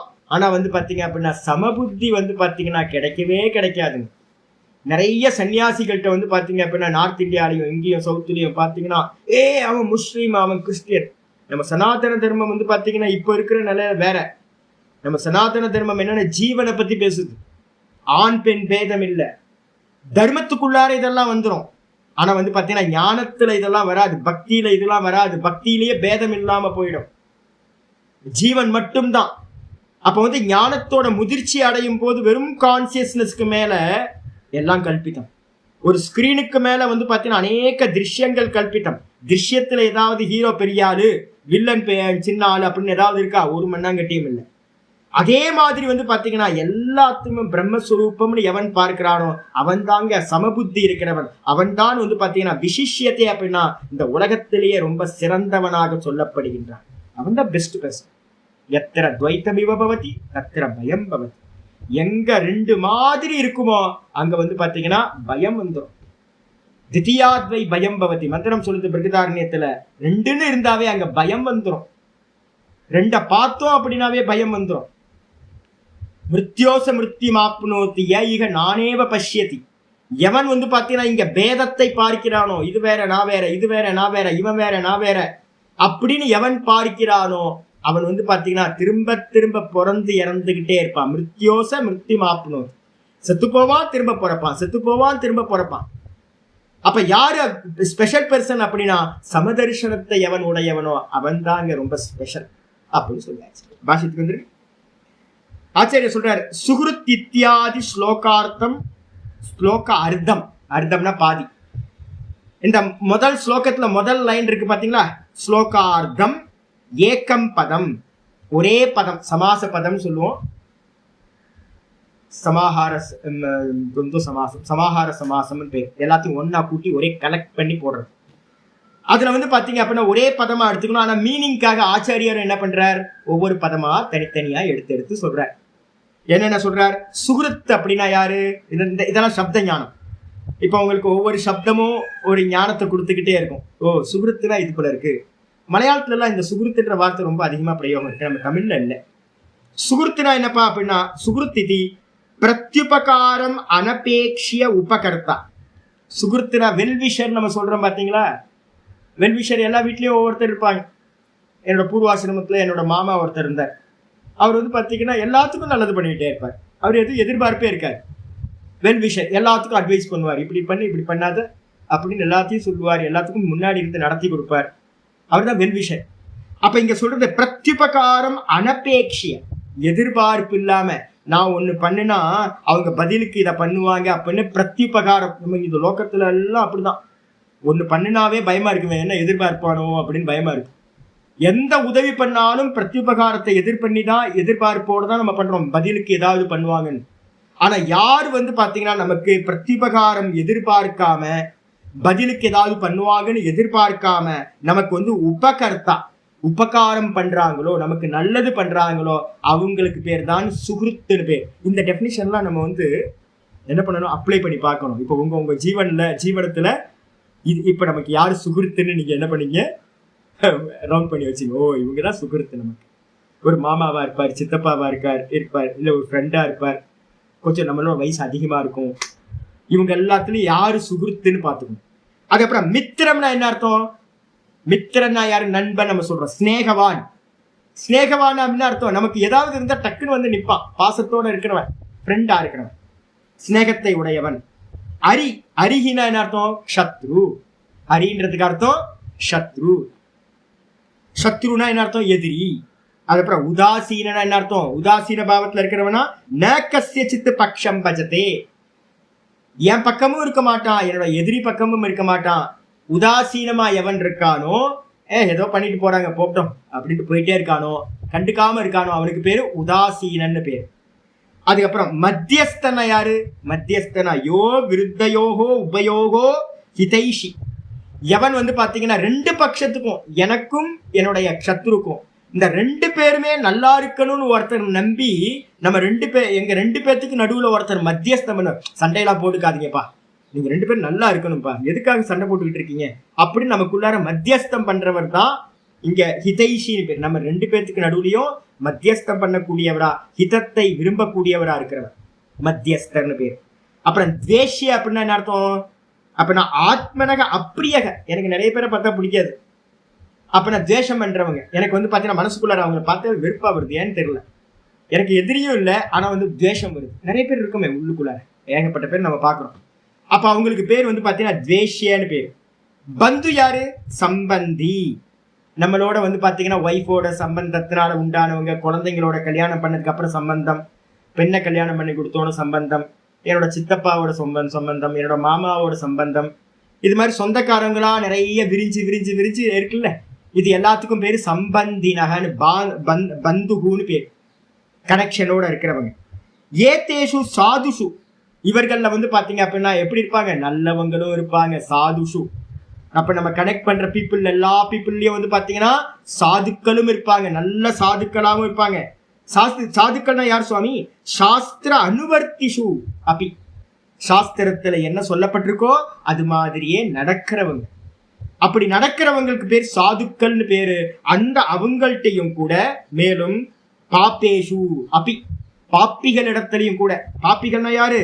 பிரதிசித்தா காரியேஷு சர்வேஷு, பிரதிசித்த காரியேஷு, யாரெல்லாம் பிரதிசித்த காரியத்துல சாஸ்திரம் மறுக்கப்பட்ட காரியங்களை பண்றானோ, இதை பண்ணாதன்னு சாஸ்திரம் நிறைய சொல்லுது, அதையெல்லாம் எவன் பண்றானோ அவனுக்கு பேரு பாப்பின்னு பேரு. இந்த எல்லாத்திலையும் சர்வேஷு ஏத்தேஷு, இந்த சொல்லப்பட்ட எல்லா மனிதர்களிடத்திலையும் சமபுத்தி, சமபுத்தி எவனுக்கு இருக்கோ, எல்லாத்தையும் ஒன்னா எவன் பார்க்கிறானோ, ஒன்னா பார்க்கறது எப்படி சுவாமி அப்படின்னா, கக கிம் கர்மா இது அவ்யாபிருத புத்தி இத்தியர்த்த. நம்ம என்ன பண்ணிட்டு இருக்கோம்? யாரு என்ன பண்றான்னு பார்த்துக்கிட்டே இருக்கோம், எல்லாத்தையும் பார்க்குறோம். அவன் முகம் எப்படி இருக்கு, உடம்பு எப்படி இருக்கு, என்ன ட்ரெஸ் போடுறான், எப்படி ட்ரெஸ் போடுறான், எப்படி பேசுறான், என்ன பண்றான். நம்ம வந்து பாத்தீங்கன்னா ஒருத்தரை டிஃபைன் பண்றதுக்கு நம்ம இதுதானே யூஸ் பண்றோம். நல்லது பண்றானா, கெட்டது பண்றானா, எப்படி பண்றான், எல்லாத்தையும் நம்ம என்ன பண்றோம்? ஆராய்ச்சி பண்ணிக்கிட்டே இருக்கோம், விசாரம் பண்ணிக்கிட்டே இருக்கோம். ஒவ்வொருத்தருக்கு மேலேயும் வந்து பாத்தீங்கன்னா ஸ்டாம்ப் கொடுத்துக்கிட்டே இருக்கோம், நல்லவர் கெட்டவர், நல்லவர் கெட்டவர், நல்லவர் கெட்டவர். டெய்லி வேலையே இந்த முத்திரை குத்துறதே வேலையா போச்சு. ஊர்ல இறங்கினா பேசாம இருக்க வேண்டியதான், அவன் எப்படியோ இருக்கான், அவனா இருக்கான். நம்ம எல்லாத்துக்கும் வந்து பாத்தீங்கன்னா ஒரு முத்திரை குத்திக்கிட்டே இருக்கோம். அப்போ அதுக்கு பேர் என்ன பேரு அப்படின்னு கேட்டா, கிம் கக, யாரு, முதல்ல அவன் குலம் என்ன, கோத்திரம் என்ன, யாரு என்ன அப்படின்னு விசாரிக்கிறது. அப்புறம் கிம் கர்மா, அவன் என்ன பண்றான் அப்படின்னு பாக்குறது. இது மாதிரி வந்து பாத்தீங்கன்னா அவ்யாபிருத புத்தி இத்தியர்த்தம். இது மாதிரி வியாபிருத புத்தினா விசாரம் பண்றது, ஈடுபடுறதுன்னு அர்த்தம், விசாரத்துல ஈடுபடுறது. அவ்யாபிருத புத்தினா அதுக்கு ஆப்போசிட், இந்த மாதிரி விசாரத்துல ஈடுபடாதவன். அப்ப யாரு வந்தாலும் வந்து பாத்தீங்க அப்படின்னா ரமண பகவான்கிட்ட பாத்தீங்கன்னா அது மாதிரிதான் இருக்கும். எதிர்க்க யாரு வந்தாலும் ஆளை மட்டும் பாக்குறது. எனக்கு வந்து பாத்தீங்கன்னா என்னோட குருநாதர்கிட்ட இருந்து ஒரு பாக்கியம் கிடைச்சது. என்னோட ஆச்சாரியர்கிட்ட யாருக்கும் பேரை கூட கேட்க மாட்டேங்க, நிறைய பேர் வருவாங்க போவாங்க, யார் பேருன்னு தெரியாது, அவங்க அவங்க ஃபேமிலி என்ன, ஏது எது ஒன்றும் தெரியாது. நிறைய டீட்டெயிலாக யாராவது நீங்களா பார்த்து சொன்னா உண்டு. நாங்கெல்லாம் டீட்டெயிலாலாம் அதிகம் யார்ட்டையும் கேட்க மாட்டேன். சும்மா லைட்டாக ரொம்ப நெருங்கி வந்தேன், லைட்டாக கேட்போம், அவ்வளோதான். ஆனால் என்னன்னு கேட்டிங்கன்னா, ஊரில் இருக்க சன்னியாசி எல்லாம் என்ன பண்ணிட்டு இருக்காங்க தெரியுங்களா? 11-12 மணி வரைக்கும் ஃபோன் பேசிகிட்டு இருக்க சன்னியாசிகள் தான் நிறைய இருக்காங்க ஊரில். உங்களுக்கு குழந்தைக்கு பர்த்டே நோட் பண்ணி வச்சுருப்பாங்க. அப்புறம் வந்து பார்த்தீங்கன்னா, உங்கள் குழந்தைங்க என்னெல்லாம் படிக்குதுன்னு நோட் பண்ணி வச்சுருப்பாங்க. உங்கள் மாமா என்ன பண்ணுறாரு, உங்கள் சித்தப்பா என்ன பண்ணுறாரு, உங்களோட பிளட் குரூப் என்ன, உங்கள் சித்தப்பாக்கு பிளட் குரூப் என்ன, எல்லாத்தையும் நோட் பண்ணி வச்சுருப்பாங்க. வச்சுக்கிட்டு வந்து பார்த்தீங்கன்னா, ஃபோன் பண்ணி எப்படி இருக்கீங்க, சௌக்கியமாக இருக்கீங்களா, அது அவர் நல்லா இருக்காரா, நாளைக்கு பர்த்டேக்கு விஷ் பண்ணுறது. பொழப்பு இல்லை சன்னியாசிக்கு. யோசிச்சு பாருங்க, சன்னியாசி எதுக்கு வாங்கின நீ? எல்லாத்துக்கும் வந்து பார்த்தீங்கன்னா வாழ்த்து சொல்றது. அப்போ எவ்வளோ மெமரிஸ் உள்ள இருக்கு பாருங்க. என்ன பண்றாரு, அவர் என்ன பண்றாரு, இவர் என்ன பண்றாரு, வந்தோடனே கேட்கறது, என்ன பண்றாரு இவர் என்ன பண்றாரு, நமக்கு ஏதாவது ஆதாயம் உண்டா, ஏதாவது வந்து இவரை வச்சு நம்ம காரியம் சாதிக்கலாமா. எல்லா சன்னியாசியும் டேட்டா சென்டரா இருக்காங்க. எல்லா சன்னியாசியும். ஒரு சன்னியாசி வந்து ஒரு 100 வயசுல வந்தாரு. 100 வயசுல ஆளை பார்க்கறதே கஷ்டம் இல்லை. ஒரு வாட்டி நான் என்ன பண்றேன், மகாராஷ்டிரால வந்து ஒரு ஆசிரமத்தில் தங்கியிருக்கேன். குரு பூர்ணிமா, அதனால ஒரு 4 நாள் அங்கே தங்க மழை பெஞ்சிக்கிட்டு இருக்கேன். நல்லா நான் நல்ல அனுஷ்டானத்தில் இருக்கிற சமயம் அது. ஒரு நாளைக்கு 8-10 மணி நேரத்துக்கு மேலே உட்காரணும். அப்படி உட்கார்ந்துருக்கும் போது என் பக்கத்து ரூமில் ஒரு சன்னியாசி இருந்தேன். சன்னியாசிக்கு வயசு வந்து பார்த்தீங்கன்னா 100 வயசு. என்ன ஆக்குறதுன்னு நினைக்கிறீங்க? பார்த்தாவே வந்து கையெழுத்து கும்பிடுற மாதிரி பெரிய தேகம். 100 வயசுனா எப்படி இருக்கும்? பழுத்த படம். அவர் பின்னாடி சிஷ்யர்கள் வந்து பார்த்தீங்கன்னா அவ்வளோ சிஷ்யர்கள் இருக்காங்க. நான் ஒரு 4 நாள் நான் ரூமை விட்டே வெளில வர மாட்டேன். உட்காந்து ஜன்னல் மட்டும் ஓப்பனாக இருக்கும், வரவே மாட்டேன். இவர் என்ன பண்ணுவார், அப்பப்போ வந்து ஜன்னலை எட்டி பார்ப்பார். எனக்கு தெரியாது, சில சமயம் பார்ப்பேன், சில சமயம் எனக்கு தெரியாது யார் வந்தான்னு என்னன்னு. இவர் ஒரு 3 நாள் ஆனதுக்கு பிறகு, சாமி உங்கள்கிட்ட தனியாக பேசணும் அப்படின்னு, நான் வரேன் சுவாமி அப்படின்னு அவர் ரூமுக்கு போனேன். ரூமுக்கு போனோன்னு 100 வயசு ஆள், 2வது ஆள் என்கிட்ட இது மாதிரி. அவர் என்ன பண்ணார், உளுந்து நமஸ்காரம் பண்ணிட்டாரு. ஐயோ சாமி, என்ன சாமி இது இப்படி பண்ணிட்டீங்க, பாப்பம் பண்ணிட்டீங்களா சாமி அப்படின்னு நான் திரும்ப அவருக்கு 4 வாட்டி நமஸ்காரம் பண்ணேன். அவர் பதறாரு, இல்லை சாமி நீங்கள் பண்ணாதீங்க. ஏன் அப்படின்னு கேட்டால் அவர் சொல்கிறாரு, ஒரு 3 பெரிய பெரிய பேகு, 3 பேகு ஃபுல்லாக வந்து பார்த்தீங்கன்னா டைரி, ஏகப்பட்ட டைரி. அவர் சொல்கிறார், சுவாமி நீங்கள் எங்கேருந்து வரீங்க? நான் தமிழ்நாடு, என்னோட பர்த் பிளேஸ் தமிழ்நாடு. அப்படியா அப்படின்ட்டு ஒரு இதை எடுத்தேன். திருவண்ணாமலைன்னு சொன்னோன்னே, உங்கள் ஊரில் வந்து பார்த்தீங்க அப்படின்னா இத்தனை பக்தர்கள் இருக்காங்க சுவாமி, அவங்கள்ட்ட இங்கே இவர்கிட்ட போனால் இவ்வளோ தட்சணை கிடைக்கும், அவர்கிட்ட போனால் இந்த காரியம் சாதிக்கலாம், இங்கே போனால் இந்த காரியம் சாதிக்கலாம் அப்படின்னு திருவண்ணாமலை, திருச்சி, சென்னை, அப்புறம் ஈரோடு அப்படின்னு ஊரில் இருக்க எல்லாம், நமக்கு நம்ம இங்கே தான் பிறந்தோன்னு நமக்கு ஒன்றும் தெரியல. நம்ம ஊரில் இருக்கிறவனே நமக்கு தெரிய மாட்டேங்குது. அவர் எங்கேயோ மத்திய பிரதேசத்தில் மகாராஷ்டிராவில் உட்காந்துக்கிட்டு அவர் சொல்கிறாரு, நான் சின்ன வயசுலேயே சன்னியாசம் வாங்கிட்டு சுவாமி, 80 வயசுக்கு மேலே என்னோட சன்னியாச ஜீவனம், 80 வருஷத்துக்கு மேலே. அவர் சொல்கிறாரு, வீணா பூச்சி சாமி, தலையிலேயே அடிச்சுட்டு வீணா பண்ணிட்டு சுவாமி. சுதந்திரத்துக்கு முன்னாடியே சன்னியாசம் எடுத்தவர், ரொம்ப சின்ன வயசுலேயே சன்னியாசம் எடுத்தவர். யாரும் எனக்கு வந்து பார்த்தீங்கன்னா உட்கார்ந்து தியானம் பண்ணணும், ஜபம் பண்ணணும் அப்படின்னு சொல்லி கொடுக்கல. இப்போ நீங்கள் உட்காரதை பார்த்தா எனக்கு வந்து கூச்சமாக இருக்குது.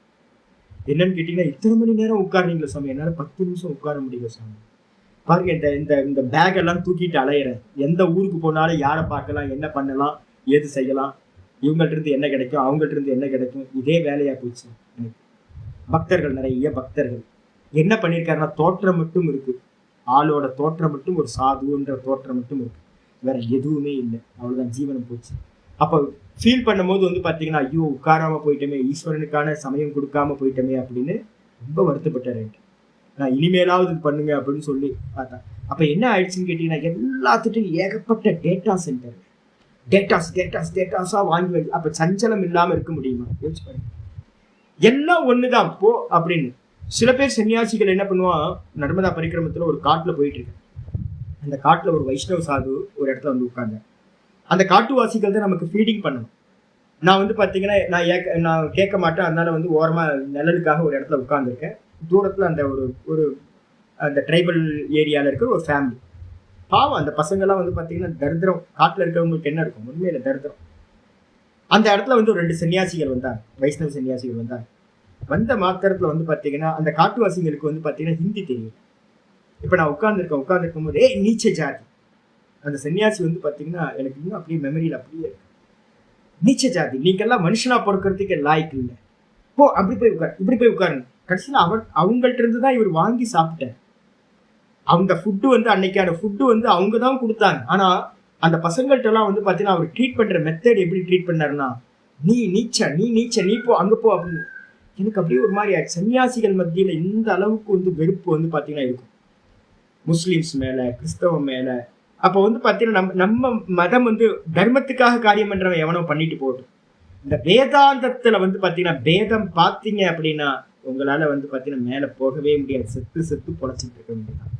அதனால வந்து பாத்தீங்கன்னா சர்வம் ஈஸ்வரமயம், ஈஷாவாஸ்யம் இதம் சர்வம். எல்லாத்துலயும் ஈஸ்வரனை பாக்குறது. வாசுதேவ சர்வமிதி ச மகாத்மா சுதுர்லபா. மந்திரம் வந்து பாத்தீங்கன்னா 7 வந்து பாத்தீங்கன்னா 19வது ஸ்லோகம் இருக்கு. 7:19. வாசுதேவ சர்வமிதி ச மகாத்மா சுதுர்லபா. இந்த ஸ்லோகத்துக்கு பக்கத்துல எழுதிங்க 7:19. இந்த 6லயே வந்து 29:30. 6வது அத்தியாயத்திலேயே 29:30. இந்த 2 ஸ்லோகங்கள் எழுதிட்டீங்கன்னா உங்களுக்கு சரியா இருக்கும். சர்வாத்ம பாவம் வரணும். 5 வந்து பாத்தீங்கன்னா 18. 5:18. வித்யா வினய சம்பன்னே பிராமணே கவி அஸ்தினி சுனிச்சைவ சொபாகேச்ச பண்டிதா சமதர்ஷன. ஒரு ஞானிக்கு அடையாளம் என்னன்னு கேட்டீங்கன்னா சமதிருஷ்டி இருந்தால் மட்டும்தான் ஞானி. சமதிருஷ்டி இல்லாதவன் எவ்வளோ படிச்சிருந்தாலும் வெறும் வெத்து வேட்டு, வெறும் அவனோட ஞானம் இன்னும் பக்குவமாகல. அவனுக்கு வந்து பாத்தீங்கன்னா ஈஸ்வரனை தெரியல, ஈஸ்வரன் எப்படிப்பட்டவர்னு தெரியல. பேதம் பார்க்கிறவன் ரொம்ப நீச்சன்னு அர்த்தம். பேதம் பார்க்காதவன் தான் வந்து பாத்தீங்கன்னா விசிஷ்யத்தை. ஆச்சாரியர் சொல்றார், இதுல எல்லாத்திலையும் வந்து பாத்தீங்கன்னா எவன் சமபுத்தி இருக்கோ, எவன் வந்து பாத்தீங்கன்னா யாரையும் விசாரம் பண்ணலையோ, உன் குலம் என்ன கோத்திரம் இல்லை இது மாதிரி எதையும் விசாரம் பண்ணாதவன் எவனோ அவன் தான் வந்து பாத்தீங்கன்னா இந்த விசிஷ்யத்தை. ஆச்சாரியர் சொல்ற விசிஷ்யத்தைன்னு அர்த்தம் விமுச்சியத்தை இதுவா பாட்டாந்தரம். ஸ்லோகத்துல வந்து சில இடத்துல வந்து பாத்தீங்கன்னா விசிஷ்யத்தேன் இருக்கு, வெறும் பெஸ்ட் பர்சன் அப்படின்னு. சில இடத்துல வந்து விமுச்சியத்தேன் இருக்கு, இது மாதிரி சமதர்சனம் பார்க்கிறவன் தான் விடுபடுகின்றான், லிபரேஷன் ஆகிறான் இருக்கு. இதுவா பாட்டாந்தரம். யோகாரூடானாம் சர்வேஷாம். அப்ப என்ன அர்த்தம் கேட்டீங்கன்னா யோகாரூடர்கள் நிறைய பேர், சங்கல்பம் இல்லாம இருக்கிறவங்க நிறைய பேர் இருக்காங்க. சன்னியாசிகள் மத்தியில நிறைய பேர் சங்கல்பம் இல்லாதவங்க இருக்காங்க, யோகாரூடர்களா இருக்காங்க. எதையுமே சங்கல்பம் பண்ணாம. திருவண்ணாமலையில அவ்வளவு பேர் இருக்காங்க. நிறைய சன்னியாசி சாதுக்களை பார்க்குற நல்ல சங்கல்பமே இல்லாம ஒன்னும் வேணாம் சாமி அப்படின்றவங்க இருக்காங்க. அப்படி இருக்கிறவங்க எல்லாத்தோட மத்தியிலையும் சர்வேஷாம் அயம் உத்தம இத்தியர்த்தக. இப்ப இந்த மாதிரி சமதிருஷ்டி பண்றான் பாருங்க, இவன் தான் வந்து பாத்தீங்கன்னா எல்லா யோக ரூடார்கள் மத்தியிலையும் இவன் தான் உத்தமமானவன், பிரம்மவித்து இவன் தான், பிரம்ம தரிசனத்தை பண்றவன் இவன் தான் அப்படின்னு முடியும். இதோட இன்னைக்கு பாடம் நிக்கட்டும், நாளைக்கு மீதிய பார்க்கலாம். ஓம் பூர்ணமத பூர்ணமிதம் பூர்ணாத் பூர்ணமுதச்யதே பூர்ணஸ்ய பூர்ணமாதாய பூர்ணமேவாவசிஷ்யதே. ஓம் சாந்தி சாந்தி சாந்தி. ஹரி ஓம் ஸ்ரீ குருभ्यो நமः. ஹரி ஓம். ஓம் கீதா சாஸ்திரமிதம் புண்ணியம் யः படேத் பிரயதः புமான் விஷ்ணோ பதமவாப்னோதி பயசோகாதிவர்ஜிதः. गीताद्यजनशीलस्य प्राणायामपरस्य च नैव सन्तीहि पापानि पूर्वजन्मकृतानि च मलनिर्मोचनं पुंसां जलस्नानं दिने दिने सकृद्गीताम्बसि स्नानं संसारमलनाशनं. गीतासु गीता कर्तव्या किमन्यै शास्त्रविस्तरैः या स्वयं पद्मनाभस्य मुखपद्मात् विनिश्रुता. भारतामृतसर्वस्वं विष्णोवक्त्रात् विनिश्रुतं. गीता गंगोदकं पीत्वा पुनर्जन्म न विद्यते. सर्वोपनिषदो गावः दोग्धा गोपालनन्दनः. पार्थो वत्ससुधीर्भोक्ता दुग्धं गीतामृतं महत्. एकं शास्त्रं देवकी पुत्रगीतम् एको देवो देवकी पुत्र एव. एको मन्त्रस्तस्य नामानि यानि कर्माप्येकं तस्य देवस्य सेवा. इति श्रीमद्भगवद्गीता माहात्म्यं सम्पूर्णम्. ओम श्री कृष्णाय परमात्मने नमः. श्री कृष्ण कृष्ण कृष्ण कायेन वाचा मनसेन्द्रियैर्वा बुद्ध्यात्मना वा प्रकृति स्वभावात् करोमि यत् सकलं परस्मै नारायणायेति समर्पयामि. ओम तत्सत्. இது பரபிரம்மார்ப்பணமஸ்து. நம்ம டெய்லி மங்களாச்சரணத்தை டெய்லி படிக்கிறோம். என்னன்னு படிக்கிறோம் அப்படின்னா எச்ச கிஞ்சித் ஜெகத் சர்வம் திருஷ்யதே சூயதே விவா. நான் எதையெல்லாம் பார்க்கிறனோ இந்த ஜெகத்துல கொஞ்சமும் ஒரு எம்மம் கூட பார்க்கிறது கேட்கறது எல்லாம் என்னன்னு கேட்டீங்கன்னா வெறும் நாராயணன் மட்டும்தான். இதான் ஞானம். இதை பார்க்கணும். ஈஸ்வரனை கண்ணியமா இந்த உலகத்துல ஒரு மண்ணாங்கட்டியும் இல்லை. வெளில தெரியுது, நாம ரூபமா தெரியுது. வேதத்தை பார்க்கவே பார்க்காதீங்க. வேதத்தை பார்க்கும் போதெல்லாம் உங்களுக்கு துக்கம் உண்டாகும், ஈஸ்வரனோட சாபம் உண்டாகும். வேதம் பார்க்காதீங்க. வேதம் பார்த்தீங்கன்னா திரும்ப திரும்ப பிறந்து இறந்து இருக்கணும். எல்லாம் ஈஸ்வர சுரூபம், எல்லாம் பிரம்மஸ்வரூபம் அப்படின்னு பாருங்க. அப்ப மனசாந்தி நல்லா உண்டாகும், நல்ல சுரூபத்துல பிரதிஷ்டை ஆகிறதுக்கு ரொம்ப வாய்ப்பாக இருக்கும்.